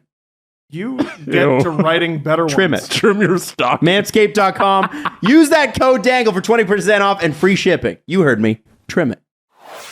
This show is sponsored by BetterHelp. Listen, we've all talked about our mental health struggles on the show, and, they can come in waves. They can be ever present. Everybody's situation is unique to themselves. I'm glad we're talking about it here, and I'm glad that athletes are talking about it. It's more kind of come into play in sports. And if you're feeling like, you know what, I just need somebody to talk to. It doesn't really have to be any one reason, although people always seem to wait for like one big thing to happen. Okay, now I'm going to therapy. You don't need to do that. No. If you're feeling tired, if you're feeling unfulfilled, if you're feeling directionless, or if you're just feeling like, you know what, it might be good to have a third party, BetterHelp is kind of the place to go. They're the world's largest therapy service. BetterHelp has matched 3 million people with professionally licensed and vetted therapists, available 100% online, and it's affordable. That's the key. Just fill out a brief questionnaire to match with a therapist, and if things aren't clicking, you can switch to a new therapist anytime. It couldn't be simpler. And I can tell you from having to find a therapist that you click with, that is really important. It's almost like a first date. You got to have some chemistry. You know what I mean? No waiting rooms, no traffic, no endless searching for the right therapist. Learn more and save 10% off your first month. Go to betterhelp.com/SDP. That is betterhelp.com/SDP. Want to bet? You can do it at Sports Interaction. It's Canada's sportsbook. It's football season. World Series just wrapped up. My favorite. Yeah, Steve, who knows so much about football. World Series did just wrap up, but we do have a lot of puck and a lot of NBA. You can bet pregame. You can bet live and play or on one of the many prop bets made for Canadians by Canadians. Sports Interaction makes it easy to deposit, play, and cash out. So join now to see all that betting has to offer. Head to sportsinteraction.com/SDPN. That's sportsinteraction.com/SDPN. You were faster. Thank you for doing that, because he would have messed it up. I wouldn't have. I know the read. You know what you forgot? Ontario only, 19 plus. Please play responsibly. You guys both made fun of me. So Wow. let's talk about. I do want to get into the hockey part. So for the Leafs, This is a big emotional win. They come away from this game feeling like we went to battle and we won. Mm-hmm. And 7 days ago, as of this recording, the Leafs, you had just done your one taker. I said it was over. You said it was over. Now 3 big wins later, it's looking a lot different. Of course. We've seen this movie before. Like I've watched the show. This is a rerun, Leafs. I'm not like show up in April. This is most shocking one. I'm sorry. They went 15-2 after this last year. We did this. Yeah, but that's unusual. That's not supposed to be an annual event. Yeah, but that's what it has become. They start the slowest. They don't get up for any game early in the year. They're in California, the long road trip. They don't want to show up to Anaheim, and then Philly comes to town. Second night of a back-to-back. We're playing a goalie who's played 7 games. I'm gonna get up for this game. I'm gonna do it. Boston's here. We're sleeping at home. They're coming into town. They have a bunch of issues. I'm gonna get up for this. Yep. Like Leafs, we've seen this. And I'm not impressed. And then Carolina. Oh, you're not impressed. I'm not impressed. I thought you were using this. No, this is the expectation. This is not where I thought this was going. This is the expectation. You didn't predict this exactly? I thought you were using this opportunity to shit on me. No, I saw this coming. I think we all saw this coming. Right. So the question, though, because we all, the expectation was always that they're going to get it together. That this team is so talented. How could they not? Yeah. Okay. 3 big wins. And people will start to say, "Well, you overreacted." No, I don't think that was an overreaction. I think you're not going to gaslight me into those wins losses being acceptable. And I think you can be forgiven if you look at this and go, "Wow, that's a really great start." But I'm not totally convinced yet. But I know the Carolina win was extremely surprising. It was. Am I skipping ahead? No, go ahead. That I couldn't. I mean, they had to play a game. The second period, I'm like, it's wild. It's even tied. Hold on. The context is, imagine if you're not a Leafs fan, how would you know? But the Leafs played a game at 7:00 in Toronto against Boston. It was really emotional right to the end, and they squeaked out a win with their backup goalie to the backup goalie in, because obviously Samsonov has to be injured too, because you just can't enjoy the Leafs ever. They had to sign. It has to be anxiety-inducing. They had to sign a goalie from the American League. We haven't even gotten to that. Pietrangelo. Just so we could get on the flight. Right, because they had to sign him midway through his game with the Marlies. That's when they had to sign him. And if I'm not mistaken, his first NHL game, he wasn't even on the bench with the Leafs, because in Carolina, don't you have to sit like way the hell away? Yeah, you're across on the other side. You're on the other side of the thing. They showed a little picture of him just by himself, and he's just sitting there being 6'6", and I assume terrified. But what's really important here, guys, is that the Leafs played in Carolina 22 hours after the start of their previous game. Yeah. And in fact, if you're keeping real track, they started the next game 19 hours and a plane ride after they finished against the Bruins. I saw this last year when the Toronto Maple Leafs went up against the New York Islanders, whooped their butt, then went on a 3-game West Coast road streak, beat all 3 California teams down, then went over to face the Colorado Avalanche back home. What did they do? Well, they won, Steve. They won. They killed them. Yeah. We saw this. Yeah, because they didn't have a goalie. Because they didn't have a goalie. The Leafs, they did something really impressive after shitting the bed for a week. This is not where I thought you were going at all. Steve, if anybody should know that this is how it's going to play out, it's you. But they do this. I know, but like I try to. Here's what I'm doing wrong, Jesse. I got to just go with this. I gotta just go with my your gut. How's it looking these days? My stick tap sweater. I am almost sub 220. Hey. So you guys stop laughing. But which after Halloween I think is very impressive. I gotta go with my gut, because I keep going by the numbers and the percentages, which is this doesn't happen. And this definitely doesn't happen every year. If they go 15-2 in November again, what the fuck? Okay, but besides that, I want to know. Sure. This weekend is clearly what the Leafs are capable of. At their best, Yep. this team is what they're capable of. My question is, will they be able to sustain that? Can they find that every week? That's the Only they important know. thing. Only they know. We know this. We Like- know this is what they can. We know you can come off 23 hours after beating Boston, defeat the Carolina Hurricanes, and then we know you can show up versus Anaheim and not show up after not showing up versus the Kings. So what are we going to get here? They played some unbelievable, like they back check. Like Dude, crazy. The second goal that Tavares scored, the highlight Which is game? Against he's off to a heater. Yeah, eh? man, he's unbelievable. Great question, Adam. Glad you asked. Carolina. The setup from Marner was unreal, and the finish from Tavares is just, he's really hard to stop right now. But I did a breakdown in the LFR. That play starts along the benches in the neutral zone. JT, the little thing king. Oh, I fucking love him. I just fucking love him. TJ Brody with the poke check. Tavares did something with his stick I've never seen before. I don't even know how to begin to describe it out loud. You'd have to watch it or see a screenshot or whatever. But he contorted himself, turns it over, intercepts it, starts the play with the kid. Robertson finds Marner. Marner partially loses it. The Marner dipsy doodle. Then he does a little dipsy doodle, sick little hook pass over to Tavares, who finishes it. Yes, it was a highlight reel goal, but it starts with the little things. And let me say this. At the end of last year, John Tavares had 76 points in 79 games. Bum! And people said he was washed. And I remember saying, like, I don't understand where this is coming from. And I think it's because he's not the John contract. He was not the John Tavares that we're seeing this year and had seen in previous years. He was great, or he was very, very good, but he wasn't the great player that he came into Toronto with. But remember, he was coming off a traumatic head injury. Yes, and knee. And a shortened offseason. Yep. And so what you've seen now, what you're seeing with John Tavares is full offseason John Tavares. 15 points in 13 games, leads the team in points and goals. And he's a monster. Johnny T. In the He embarrassed teams. Like he is walking around guys. It's that we did not see last year.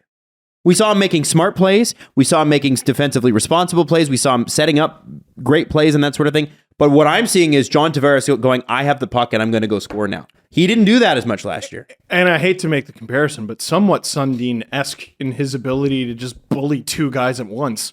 Well, he's strong. Very strong as shit, man. John Tavares is strong as hell. And over a minute into a shift, obviously dog tired, William Nylander. Best goal of the weekend. Oh, that goal was that was a crazy goal. IQ on 1,000,000. Yeah. Because, the line gets stuck in their own zone. That's not good. That weird line. I'm not sure I agree with it, but whatever, it worked. What's the line? It was Kerfoot, Matthews, Nylander. Okay. Sure. Yeah, because the game kind of slowed to a crawl, a slug crawl, and then Keith's just like, okay, everybody different lines. And Matthews goes, you know what? I'm just going to get the puck out of danger. And he goes to clear the thing for what probably would have been an icing. And Nylander, dog tired, goes, fuck it, and just throws up his stick, deflects down Matthews' clearing attempt, takes the thing himself. Slavin takes it. He grabs Slavin by the hockey pants and rips them over his head like a Simpsons cartoon. And Frederik Andersen is... Well, he just flipped the puck by him and beat the defenseman. Yes. And then Frederik Andersen shocking. is always good to let in a couple soft goals when his team's in a game, in a tight game. Really dislike Freddie's tenure. Man. No, I miss him as the Leafs goalie because no goalie personified the Toronto Maple Leafs more than Frederik Andersen. You never knew what to expect. He had lights out, unbelievable months. Yes, and then there be games. Best goalie in the league for stretches. I'm serious. Absolutely, I'm serious. But then he has a game like that where it's tight, and team lets a little like a butterfly shot at the net, and Freddie's like, I didn't see it. He got outdueled by Eric Shelgren. Yeah, that Willie shot was a nothing shot, and absolutely Freddie Andersen must have to always have that. Must. So what did he do to your family? Yeah, he's just, man, he's Answer just, it's the joys of goaltending, man. Answer the question. Joys of goaltending. But you guys saw the play. Every time I talk about this, Freddie Andersen in the playoffs, people are like, you don't know what the fuck you're talking about. And then I send them the goals against stats from the Bruins series, and they go, okay. Well, yes, the numbers, we saw them. Watch the game. They were shit. We were there. They were bad, man. They were bad. I saw him in Boston and Toronto. Same series. I'm not saying he's not a good goalie. I'm not saying he can't win a cup. I'm just saying he does this, man. He does this. There are focus farts. There's no reason that game shouldn't have gone to overtime. Well, I suppose, like, okay, we talk about the second goal being friggin' disgusting. You know, it's 2-1. Carolina only scored one. Carolina didn't score at even strength. Right. Against that Leaf team. Second half of a back-to-back, on the road. They're the road team, they're the fucking, with travel is what I meant to say. They're on the road. Less than 24 hours. And they're at home. Third stringer in net. In front of their crazy fans. Yeah, but Canes fans are great. they have a lot of talent, and it shows up sometimes. Man. That's why we should just. That's why it's frustrating. Even keel here and be like, okay, No, I'm we? frustrated when you don't play like that. You should play like that. Yeah, but they did. Like, you know what I mean? But you can't tell me not to get upset when they don't play like that. I agree. Okay? I agree, but I know what they're capable of, and so do you. So I'm going to be pissed when they don't. I'm giving him the CC treatment, where I was very hard on CC all the time. So when he did good things, I was like, but look at the good thing. The thing is good. The thing is good. You're right. This weekend, unreal. Great weekend for hockey. Unreal results. Mm-hmm. Nylander, man, IQ on 1,000,000. Guy's amazing. 1,000 billion. And Fantastic. wasn't it nice to have, Jesse, especially for you, Yeah. who always gave Nylander the crown? Yeah. Wasn't it nice for you to have Mike Johnson yell, God, you gotta love William Nylander? It's the first time you've ever heard that on a broadcast. I would like to commend Mike Johnson's unending and vicious campaign to get Frederick Anderson a penalty. Oh yeah, he was loud. You know what's? It's funny. It was. He was right. It was a penalty. Absolutely. Like he played the puck in the trapezoid, but then when Nick Robertson had that really close chance, he's like, "Oh, and Frederick Anderson got him in the hands with his stick. Here, watch on the replay. Replay shows the stick nowhere near the hands. Oh well, you know." It was. You know what's nice?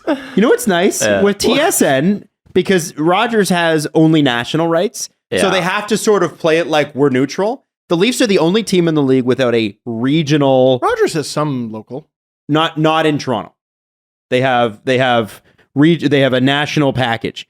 When the game's on Sportsnet, it's a big deal, but no one can be seen to be favoring the Leafs. Whereas if you watch a Boston Bruins broadcast on Nesson, the Bruins. And they're like, wow, he just murdered the Boston Bruins player. It's like a small... Can you believe what a terrible person? They have a local ex-player? broadcast. Yeah. It's awesome. We don't have a local broadcast. So it was nice to hear somebody lobbying for one of our guys. We never get that. Some would argue that a local broadcast does exist, and it's sponsored by Coca-Cola. I don't know what you're talking about. Watch a game. Watch Hockey Night in Canada with Steve Dangle, presented by Coca-Cola. Is that right? Some would argue that is our local broadcast. You're right. Yeah. Fair enough. But it's only on Saturdays, not every game. But Adam, to your point, the TSN broadcast, I love it. They're do. Fucking awesome. Also, their panel. It's just nice to have Pounder out there giving the O-Dog some shit. Yeah, it's awesome. I like Cheryl Pounder's fucking She's great. Awesome. Okay, so moving on here to a couple of things. Not that we're not taking away. To say they're garbage. We're not taking away from Sportsnet here. We're just complimenting TSN and what they got. Final thing on the Leafs. Yeah. Adam Wild, we're going to get here to April. The Leafs are going to play the Boston Bruins in the first round or some shit. It's going to be it's going to be a 2-3 matchup. And I'm going to remind you, because you've been harping on this point. Yeah. Hey, what happened to those points at the beginning of the season you could have got? This play this weekend should anger you because you should have seen this mental toughness out of the gate from this team. And they never show up. They don't have it. They don't fucking have it. Because they don't show up all the time. Dude, whatever, boomer. Jesse's in his boomer era. When they have to face the Boston Bruins in the first round, we're going to say, what happened to those missed points versus LA and Anaheim? That was your whole thing preseason about the President's Trophy. I agree.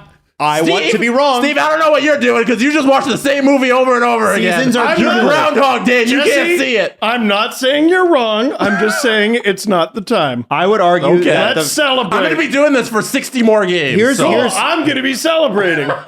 They won. My opinion on it is this. The first 2 points you get are more valuable than the last 2 points. I don't know what that means. It means seasons are cumulative. If you've ever been a teacher and marked papers, you know what I'm talking about. Now, we have a couple of suspensions. We have a couple suspensions. Anderson and Tkachuk. Let's start with Matthew Tkachuk, who hates LA and has always hated LA. And him and Doughty have been fighting for years. And in order to get back at all the hatred, he said, you know what, Jonathan Quick? You only get one eye now. Man. You're better than this, Matt Tkachuk. Yeah, he is better than that. It's a weasel move. Yeah. Weasel move. We're gonna get a lot of comments from Western Conference fans saying, "Are you fucking joking?" Well, I know what the Kings are. No. Like, I mean, I don't. This is what he does, man. This is what he does. This is you got to remember. This is the guy we accused of intentionally injuring Jack Campbell. Yeah, which wouldn't shock me. Not very long ago. Yeah. Yep. And like, yeah, he has a long history with the LA Kings, but yeah, you can't fucking poke a stick. Like, Matthews got suspended last year because he cross-checked someone in the shoulder and it rode up and hit him in the face, right? Yes. Which you very can't do. And you should be suspended for. Yes. If the argument is, oh, well, I didn't try to put it through his mask. If you spear someone in the face, you risk going through the cage, man. That's why I use the Matthews example. And listen, if you are gonna hit somebody in the face with your stick, and you shouldn't, you do it with the slappy end. You don't do it with the poke. Because what he did was he hooked. Because he meant to do what he did. Yeah. So like, okay, let's say this is the end of his stick. He poked with his stick rather than hitting him in the face. Wow, this is great visual, Adam. Yeah. I don't have a hockey stick in here. For as much as the NHL protects goaltenders, it should have been more than 2 games. Yeah. Yeah, if you're going to protect goaltenders, more than 2 games. That's ridiculous. Can we play our best friend? Play our best friend. The 4th member of the show? Yes. Are we allowed to show the footage? No. High sticking. Yes. History. NHL play. We can play that. We can NHL play players say they use footage from the actual incident. We can use the audio. Yeah. Use the audio. This is the audio. This is what happened from NHL player safety voiceover guy.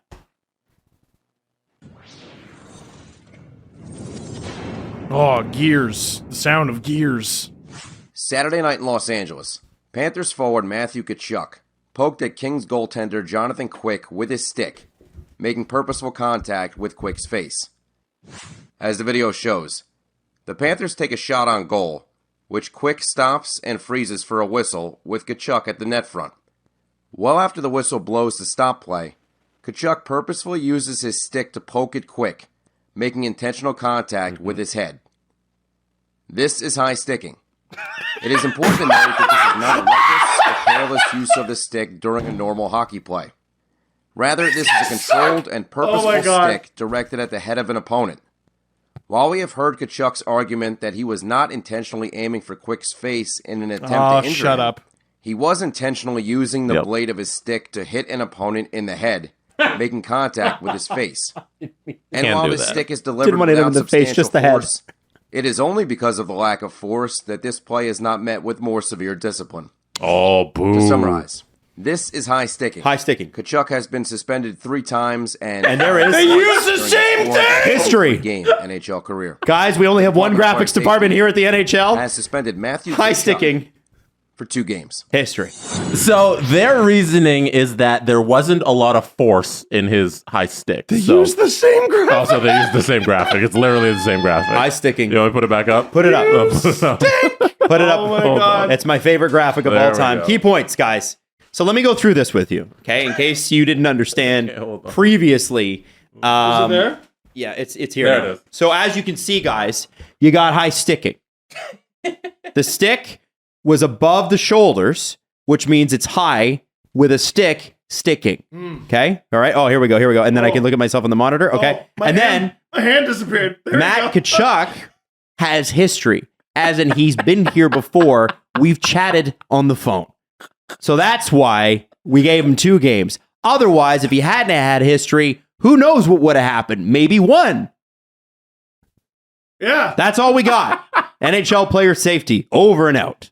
Until the next suspension, which we have to talk about with Josh In Anderson. a couple minutes, yeah. So the reasoning here is it wasn't forceful, but like, dude, he hit a guy in the mask. That's who cares how hard he tried to do it. Don't do that. Now, That's more than 2 games. so I did bring up the Matthews thing. The precedent is if I'm doing a bad thing and hurt someone on accident, it's 2 games. That's what Matthews got. That's The what on Tkachuk accident gets. precedent is 2 games, and it's fucking stupid. It's also by accident. You guys are driving It's me not. fucking crazy. It's on both of you. accident. It's by we've, accident. We've set that precedent On that accident. it's on accident. Yeah. So you must accept that Your because English we are the player fucking safety department. Gonna be fighting you. Adam, I agree that it should be by accident, and that's why I say on accident. just Okay, 'cause it I'm going to bothers suspend you both for high sticking and history. To be clear, Steve and Jesse have a history of saying on accident. All right, We have a show titled on accident. yes, we do. Just to piss people off, Josh Anderson Should this and be the Alex. second one? I don't know. Josh Anderson, Alex Pietrangelo. Anderson suspended 2 games after a hit, and I guess we can freeze frame the hit. At least bring that up. If you didn't see this hit, it's vicious. It's the worst kind of boarding because, first off, boarding is bad because it's within a couple feet of the boards. You could fall. You can really hurt yourself. To be clear, But This is boarding. This also is where Josh Anderson hangs on a little long and drives Pietrangelo's face into the part of the boards where there is no glass, right? This is right at the bench. It's the most dangerous place to take a hit, and it's the worst kind of hit. And it's the kind of thing for a team like Montreal that, yes, is not the greatest team in the world, but really has a good sort of mojo around it. He's the kind of guy that needs to be setting the tone for the young guys. And I just don't think this is the kind of hit that this team needs. And they don't need him out of the lineup. now the Vegas Golden Knights, on the other hand, you know, at the end of The Lion King when the hyenas maul Scar? Yeah. Yeah, that's what happened to Josh Anderson after this hit. So let's go through what the NHL... Will they say high sticking yet again? And then let me know when we can go back and we'll pause it on a screenshot. Okay, so go ahead and play the audio. Josh Anderson's stick was high when he laid this hit. This is high sticking. Saturday night in Montreal. Saturday Rangers night. forward Josh Anderson was assessed a major penalty and a game misconduct. Oh, Boarding Golden Knights defenseman Alex Pietrangelo. they almost jumped off the bench. Video shows. Look at this Pietrangelo punch. skates the puck up ice. Anderson was assessed a major penalty and a game misconduct for boarding Golden Knights defenseman Alex Pietrangelo. This one. Video shows. Pietrangelo skates the puck up ice, with Anderson pressuring. Pietrangelo bobbles the puck momentarily and slows, turning toward the boards. After he does so, and with numbers facing him, Anderson adjusts his course, readies, and hits forcefully through Pietrangelo's And back jumps left off his side, feet. driving Yeah. him dangerously into the wall. Oh my God. This That's a is really boarding. bad one. It is important to note that while Pietrangelo does pivot toward the wall on this play, this is not a case of a player turning his back just prior to He had or lots of time. simultaneous with contact Yeah. in a way that turns a legal check into an illegal one. It is after Pietrangelo pivots to face the wall that Anderson changes his skating lane, making an adjustment of his own to turning sharply into Pietrangelo's backside to deliver a hit. While we acknowledge that neck. Anderson was attempting to make a hit through the shoulder as Pietrangelo was spinning, the onus is on Anderson to deliver this check in a legal fashion, minimize the force of the contact, or avoid the hit entirely. Instead, he hits forcefully into Pietrangelo's back, driving him dangerously into the And boards. snapping of the What neck. does his Summarize. face look like What do we right got? now? This is boarding. Boarding. Oh, Anderson has been neither fined nor no suspended. history. Oh. We got a new one. All right. Explain it to us. Guys, in the NHL, there's these things called boards. If you push people into them from behind, we call it boarding. I know it's a very, very creative title. We came up with it all on our own. You were not allowed.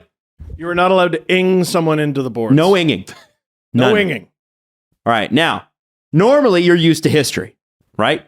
Adam's History Corner, history of the NHL. But in this case, there is no history. We don't even know who Josh Anderson is. Oh. We have no history on this person. No. We didn't take his driver's license. He's never played a game in the NHL before. Ever. No history. None. There you go. That's the presentation. Thank you, Adam. No, you're welcome.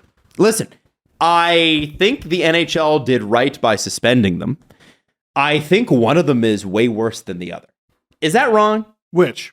I think that this Josh Anderson hit, is way worse than what Tkachuk did. And the reason I think it is that, listen, Tkachuk could have easily led to some pretty bad damage. I think both hits, we have to put that on balance. Both hits could be extremely damaging to a player's career. But Josh Anderson, not once but twice, changes his trajectory to make sure he makes this hit, knows that if he stops skating, so he starts to glide, that he's going to have to make the hit. Otherwise, if the play goes by him, he'll be out of stride with it. And he wants to send a message. And I get it. Hockey is violent, and you know sometimes you see red, and I don't think Anderson's the type of guy who has a history of that. Clearly, we saw it from the graphic. There is no history. But this is an extremely dangerous play, and it's the type of play that you literally do not want to see in the game. This isn't. I think this is the type of play that shouldn't be on a graduated system. It's an automatic. Here's 5 games. I don't care who you are. It's 5 games. Like, tell me why we would put something like that on a graduated system. Is it because we want to see it again? Is it because we're like, well, he only did it once, so I mean, what's the big deal? We don't want this ever. We don't want this ever. You got to send the message. It's a really bad hit. If he had history, maybe they gave him more games. But this is the thing, guys.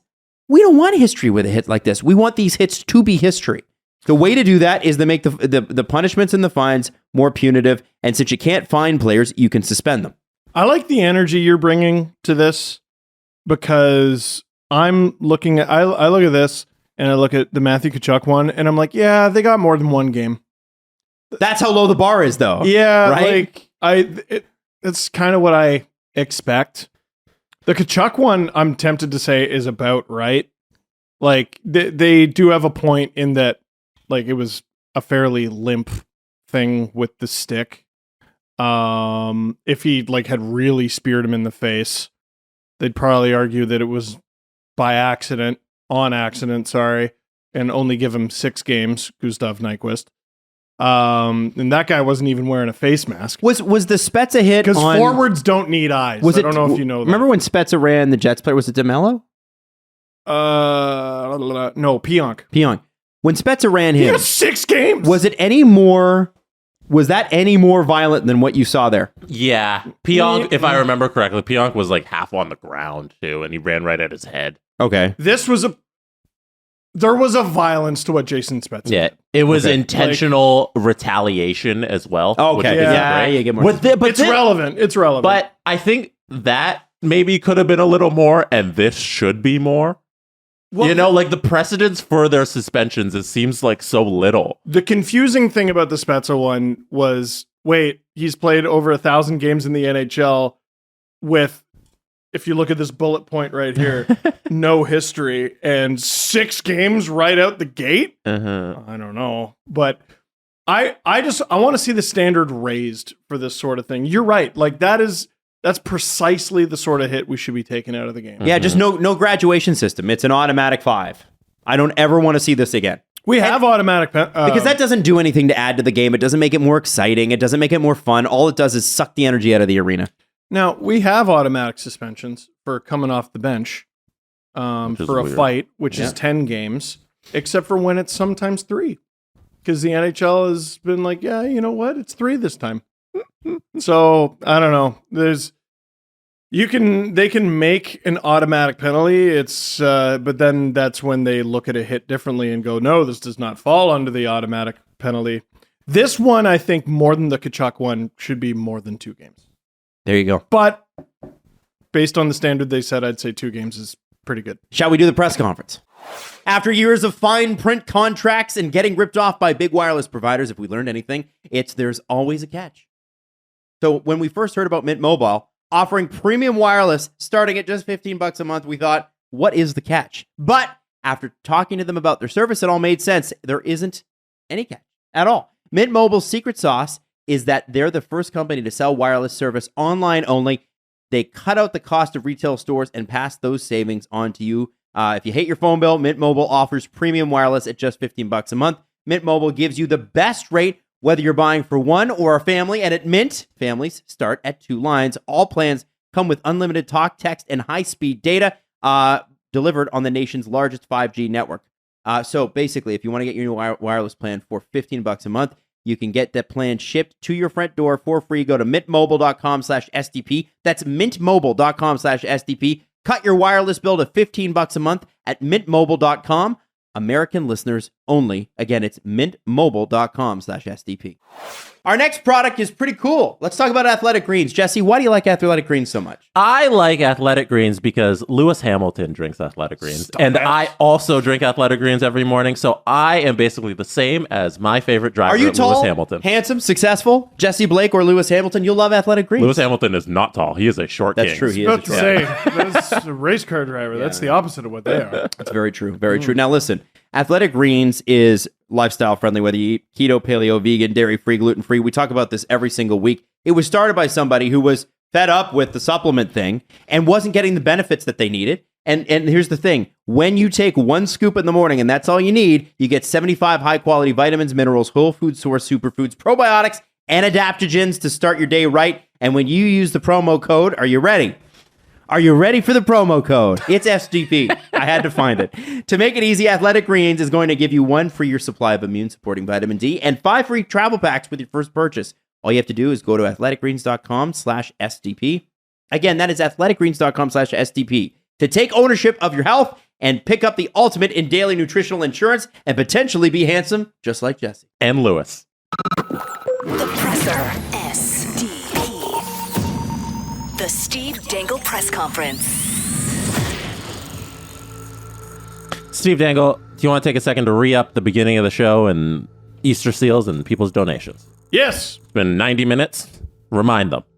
So, tomorrow at noon, November 8th at noon, is the deadline to enter the raffle for my Dangle 10 jersey. How do you get it? You got to make a $5 donation to Easter Seals minimum. If you've already made the donation, that is fine. All you got to do in the description of this video and pin comment. Sure. Okay, there you go. Robert Pinnett. Pin comment. Thank you. Thank you, Robert. Thank you.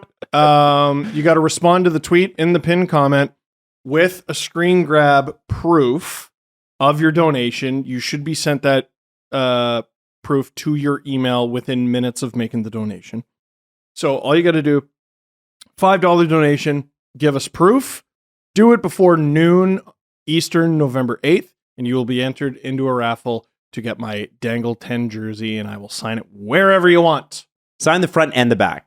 Why not? Doug Gilmore did that for me once. I finally got to meet him. And I interviewed him, and this is super unprofessional. But I said, Doug, is it okay? Mm-hmm. He's like, do you want me to sign your jersey? I'm like, yeah, do you mind? And he's like, no, I don't mind at all. I'm like, I know it's really unprofessional. So he signed both sides, and he's like, that way, if you shadow box it or you hang it somewhere, you can put the front or the back, whatever you want. I did that with Nike and Jerome McGinley. That's the only time I've ever done that. I've never done it again. Do you regret it? I don't think so. Oh, absolutely not. But they were like, ugh, now we got to get you another jersey. And I was like, what? It's signed by our Nike athlete, though. Just leave it. Why can't I just use this in my videos? But then they got me a customized Dangle jersey, and I was like, oh, okay. Okay, fine. Sure. Nice. I bet you still have it, too. It's, along with the whole tracksuit. It's framed right now. And don't forget, on Wednesday, we will be live on youtube.com/SGPN, streaming Chell, where all of your donations to Easter Seals at that moment will be matched. So go donate and watch us play Chell. So this one is from Sun Tzu on our press conference questions. I'm sure it's from Sun Tzu. I'm sure. The author of The Art of War? Yeah. Yeah!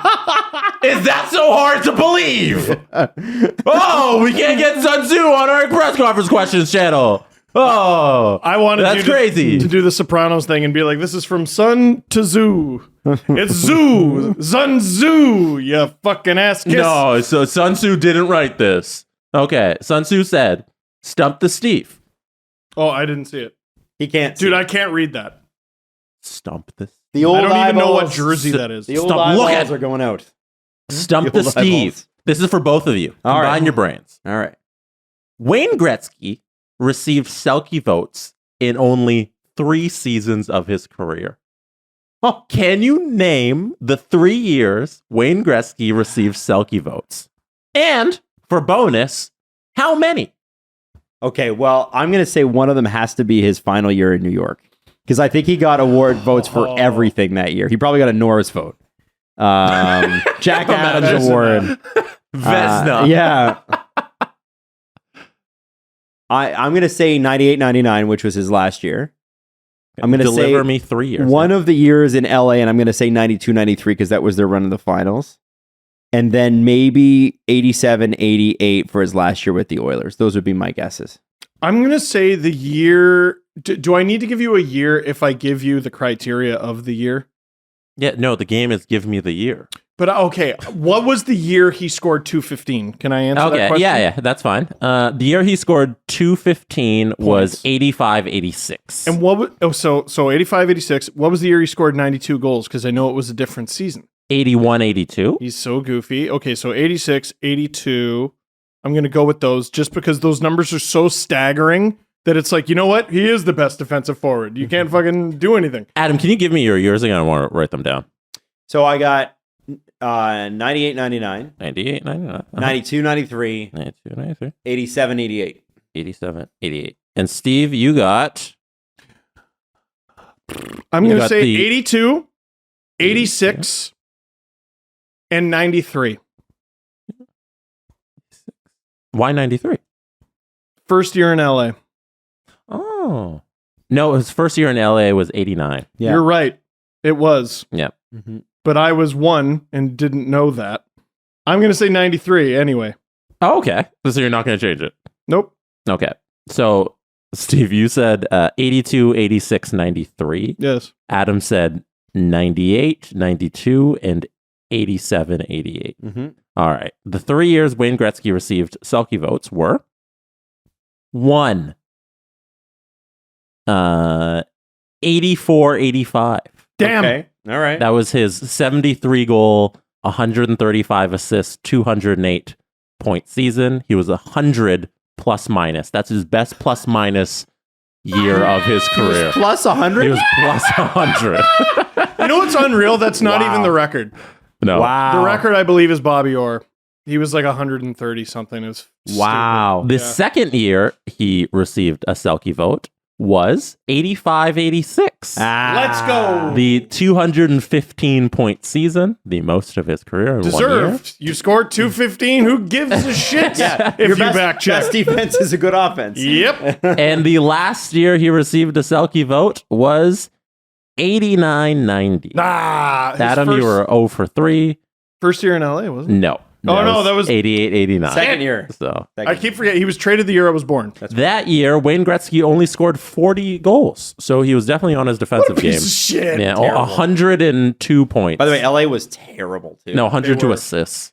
That must have been a shock to the system, eh? Like you're going to LA and you just won 4 out of 5 years in cups, and whoa, like it was not a good Got team. married. A lot of life change. Yeah, a lot of life Yeah. change. In terms of the number of votes he received, in 85, he received 1 single vote. In 86, he received 1 single vote. And in 90, he received 3 votes. Oh Wow. Yeah, we didn't even get So to that. 5 people have ever voted Wayne Gretzky for the Selke. As few as 3. Could have been the same people. Yeah, it could have been. Mm-hmm. Okay. This one's from Dr. Truth. How long does a player's Iron Man streak need to get before they become suspension proof? Like Kessel probably can get away with anything short of attempted murder, as the Department of Player Safety won't want to be the ones Man. to end the streak. You got to Whose be closing streak- in on the record. Whose streak was ended? Was it last year? It was a Jet, Andrew, right? No, Andrew Cogliano. Andrew Cogliano. Oh, yeah. And that Yeah. was That was bullshit. they He got apologized. 2 games. The guy who was in charge at the time. was Was it Peros at the time? No, was it was. Peros? I can't even remember. Anyways, I've heard the story about how he was Pronger? like, "I'm so sorry, I have to do this. Like, I don't have a choice. You know, like man to man. Like, I need to suspend you." And Yeah. yeah, they weren't ever happy about that. I can't. Yeah, I can't even remember. I don't what think he that did. should have been a suspension. I can't remember it. I remember that it was Cogliano. I can't remember what he did. Yeah, I don't remember being. I remember being like, "This is." I think Maybe it I was could when be he was wrong. with the Ducks. Yeah, It was for his hit on Adrian Kempe. Well, at least it wasn't high sticking.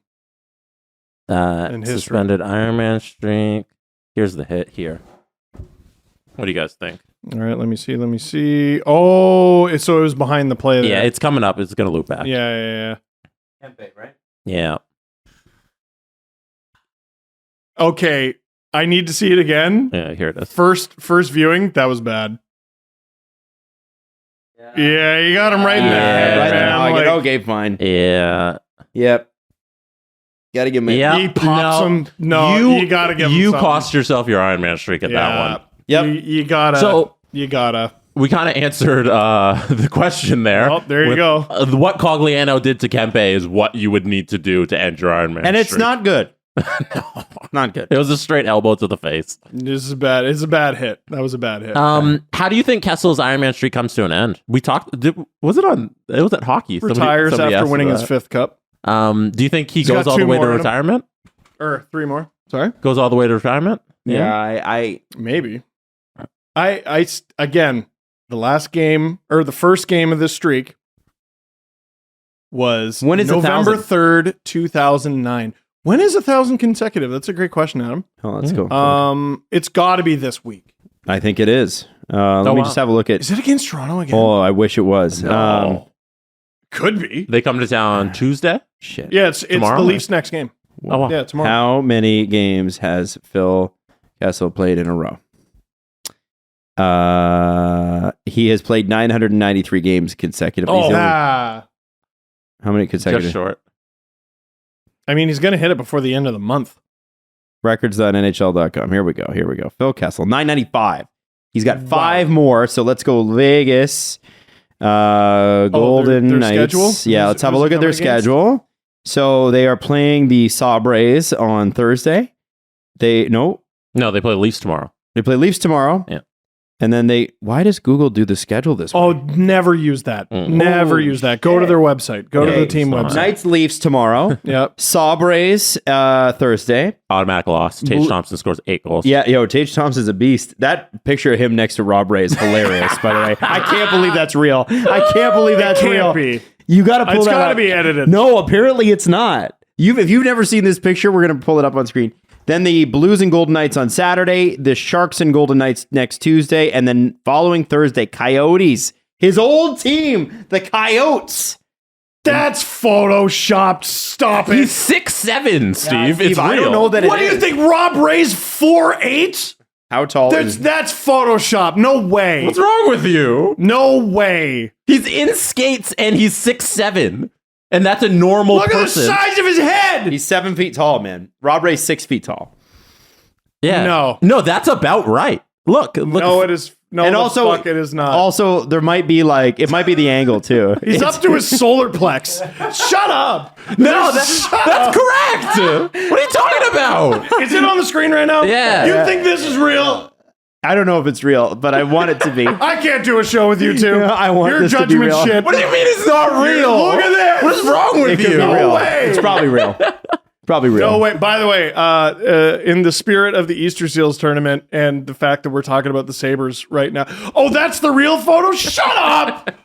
This is a different angle. It's a different angle, Steve. It's the real photo. Shut your fucking face. So this is the real photo. It's not too far off the original. Yes, it very is. I mean, it looks pretty. It's still pretty cartoonish, though. Yeah. You can at least say that. You No, stink. to be honest, the other one wasn't a real image. You're fake news is what you are. I thought it was real. I was like, I was No, tired this enough, is I the was like, real man. one. The other one's a lot. That's hilarious. There's a big difference. Oh my God. You can't trust anything. Yeah, like you could have gone your whole life thinking that was real. Yeah, I've been like that Tage Thompson photo is wild in the retirement home. For Easter Seals and the fact that we're talking about the Sabres, Brad May was one of the alumni you could play with at last year's tournament. And he was done after less than one game. And he couldn't walk because he had gotten off the ice and I happened to be there for some reason. Like it wasn't even the game I was in. And he's like, yeah, my knee's locked up. It won't bend. And I was like, what? Oh man, like, are you going to be okay? He's like, yeah, this happens all the time. Happens all the time to me golfing, but usually I'm able to like give it a couple hits and it unlocks and I'm able to play the rest of the round. That's how tough Brad May is. His knee locks up And he smacks it like an old VCR to try to get it to work. Oh, wow. And then it starts to bend again. But we were talking about Rob Ray, but no, I know, but that was another tough saber. Oh, I see. Oh, yeah. And he, Leaf. Let's say Brad May was a Leaf, who wore number 10. You thieving bastard. And he couldn't smack his knee into working again. Jeez, that's wild. See, that photo of Taylor Swift and Bruno Mars, I believe. So, Adam, these are two of your favorite people on earth, Taylor Swift and Bruno Mars. Have you ever seen this photo? I do love Bruno Mars. Is that picture real? It's the angle is skewed, but it's a real photo. I've met Bruno. He is not very tall. Yeah, no, and she's very tall and wearing heels. Yeah. And she's 6 feet tall, I think. Just without heels. Here's them just straight up next to each other. Yeah. So, but like, that's not close to the scale of the Tage Thompson Rob Ray photo. I think this is the same thing. I think we should just have Tage Thompson next to Tall Things photo, like just or Tage Thompson looking ridiculously huge next to Things. Who is it? Corey Conacher or Nathan Gerby with John Scott's helmet on? Oh man, that looked ridiculous. That looked like Leo wearing a popcorn bowl on his head. He's got a melon. He sure does. Okay. Do you want me to hit the button? Are we all done, or do you have another question? I think we're all done. All right. We're on 2 hours. All right, fine. Holy Let's shit. wrap her up, baby. Oh. So we'll be back on Wednesday, and don't forget Wednesday night. We've said it 3 times, but I'm going to say it again. We got a live Hit That Button broadcast on youtube.com/SDPN. Not just Game Over, but before that, actually, we're going to have our tournament. Will there be a Game Over charity edition? Yeah. I thought the music was pretty loud. Yeah. I was yelling at the microphone. Nobody listening would know.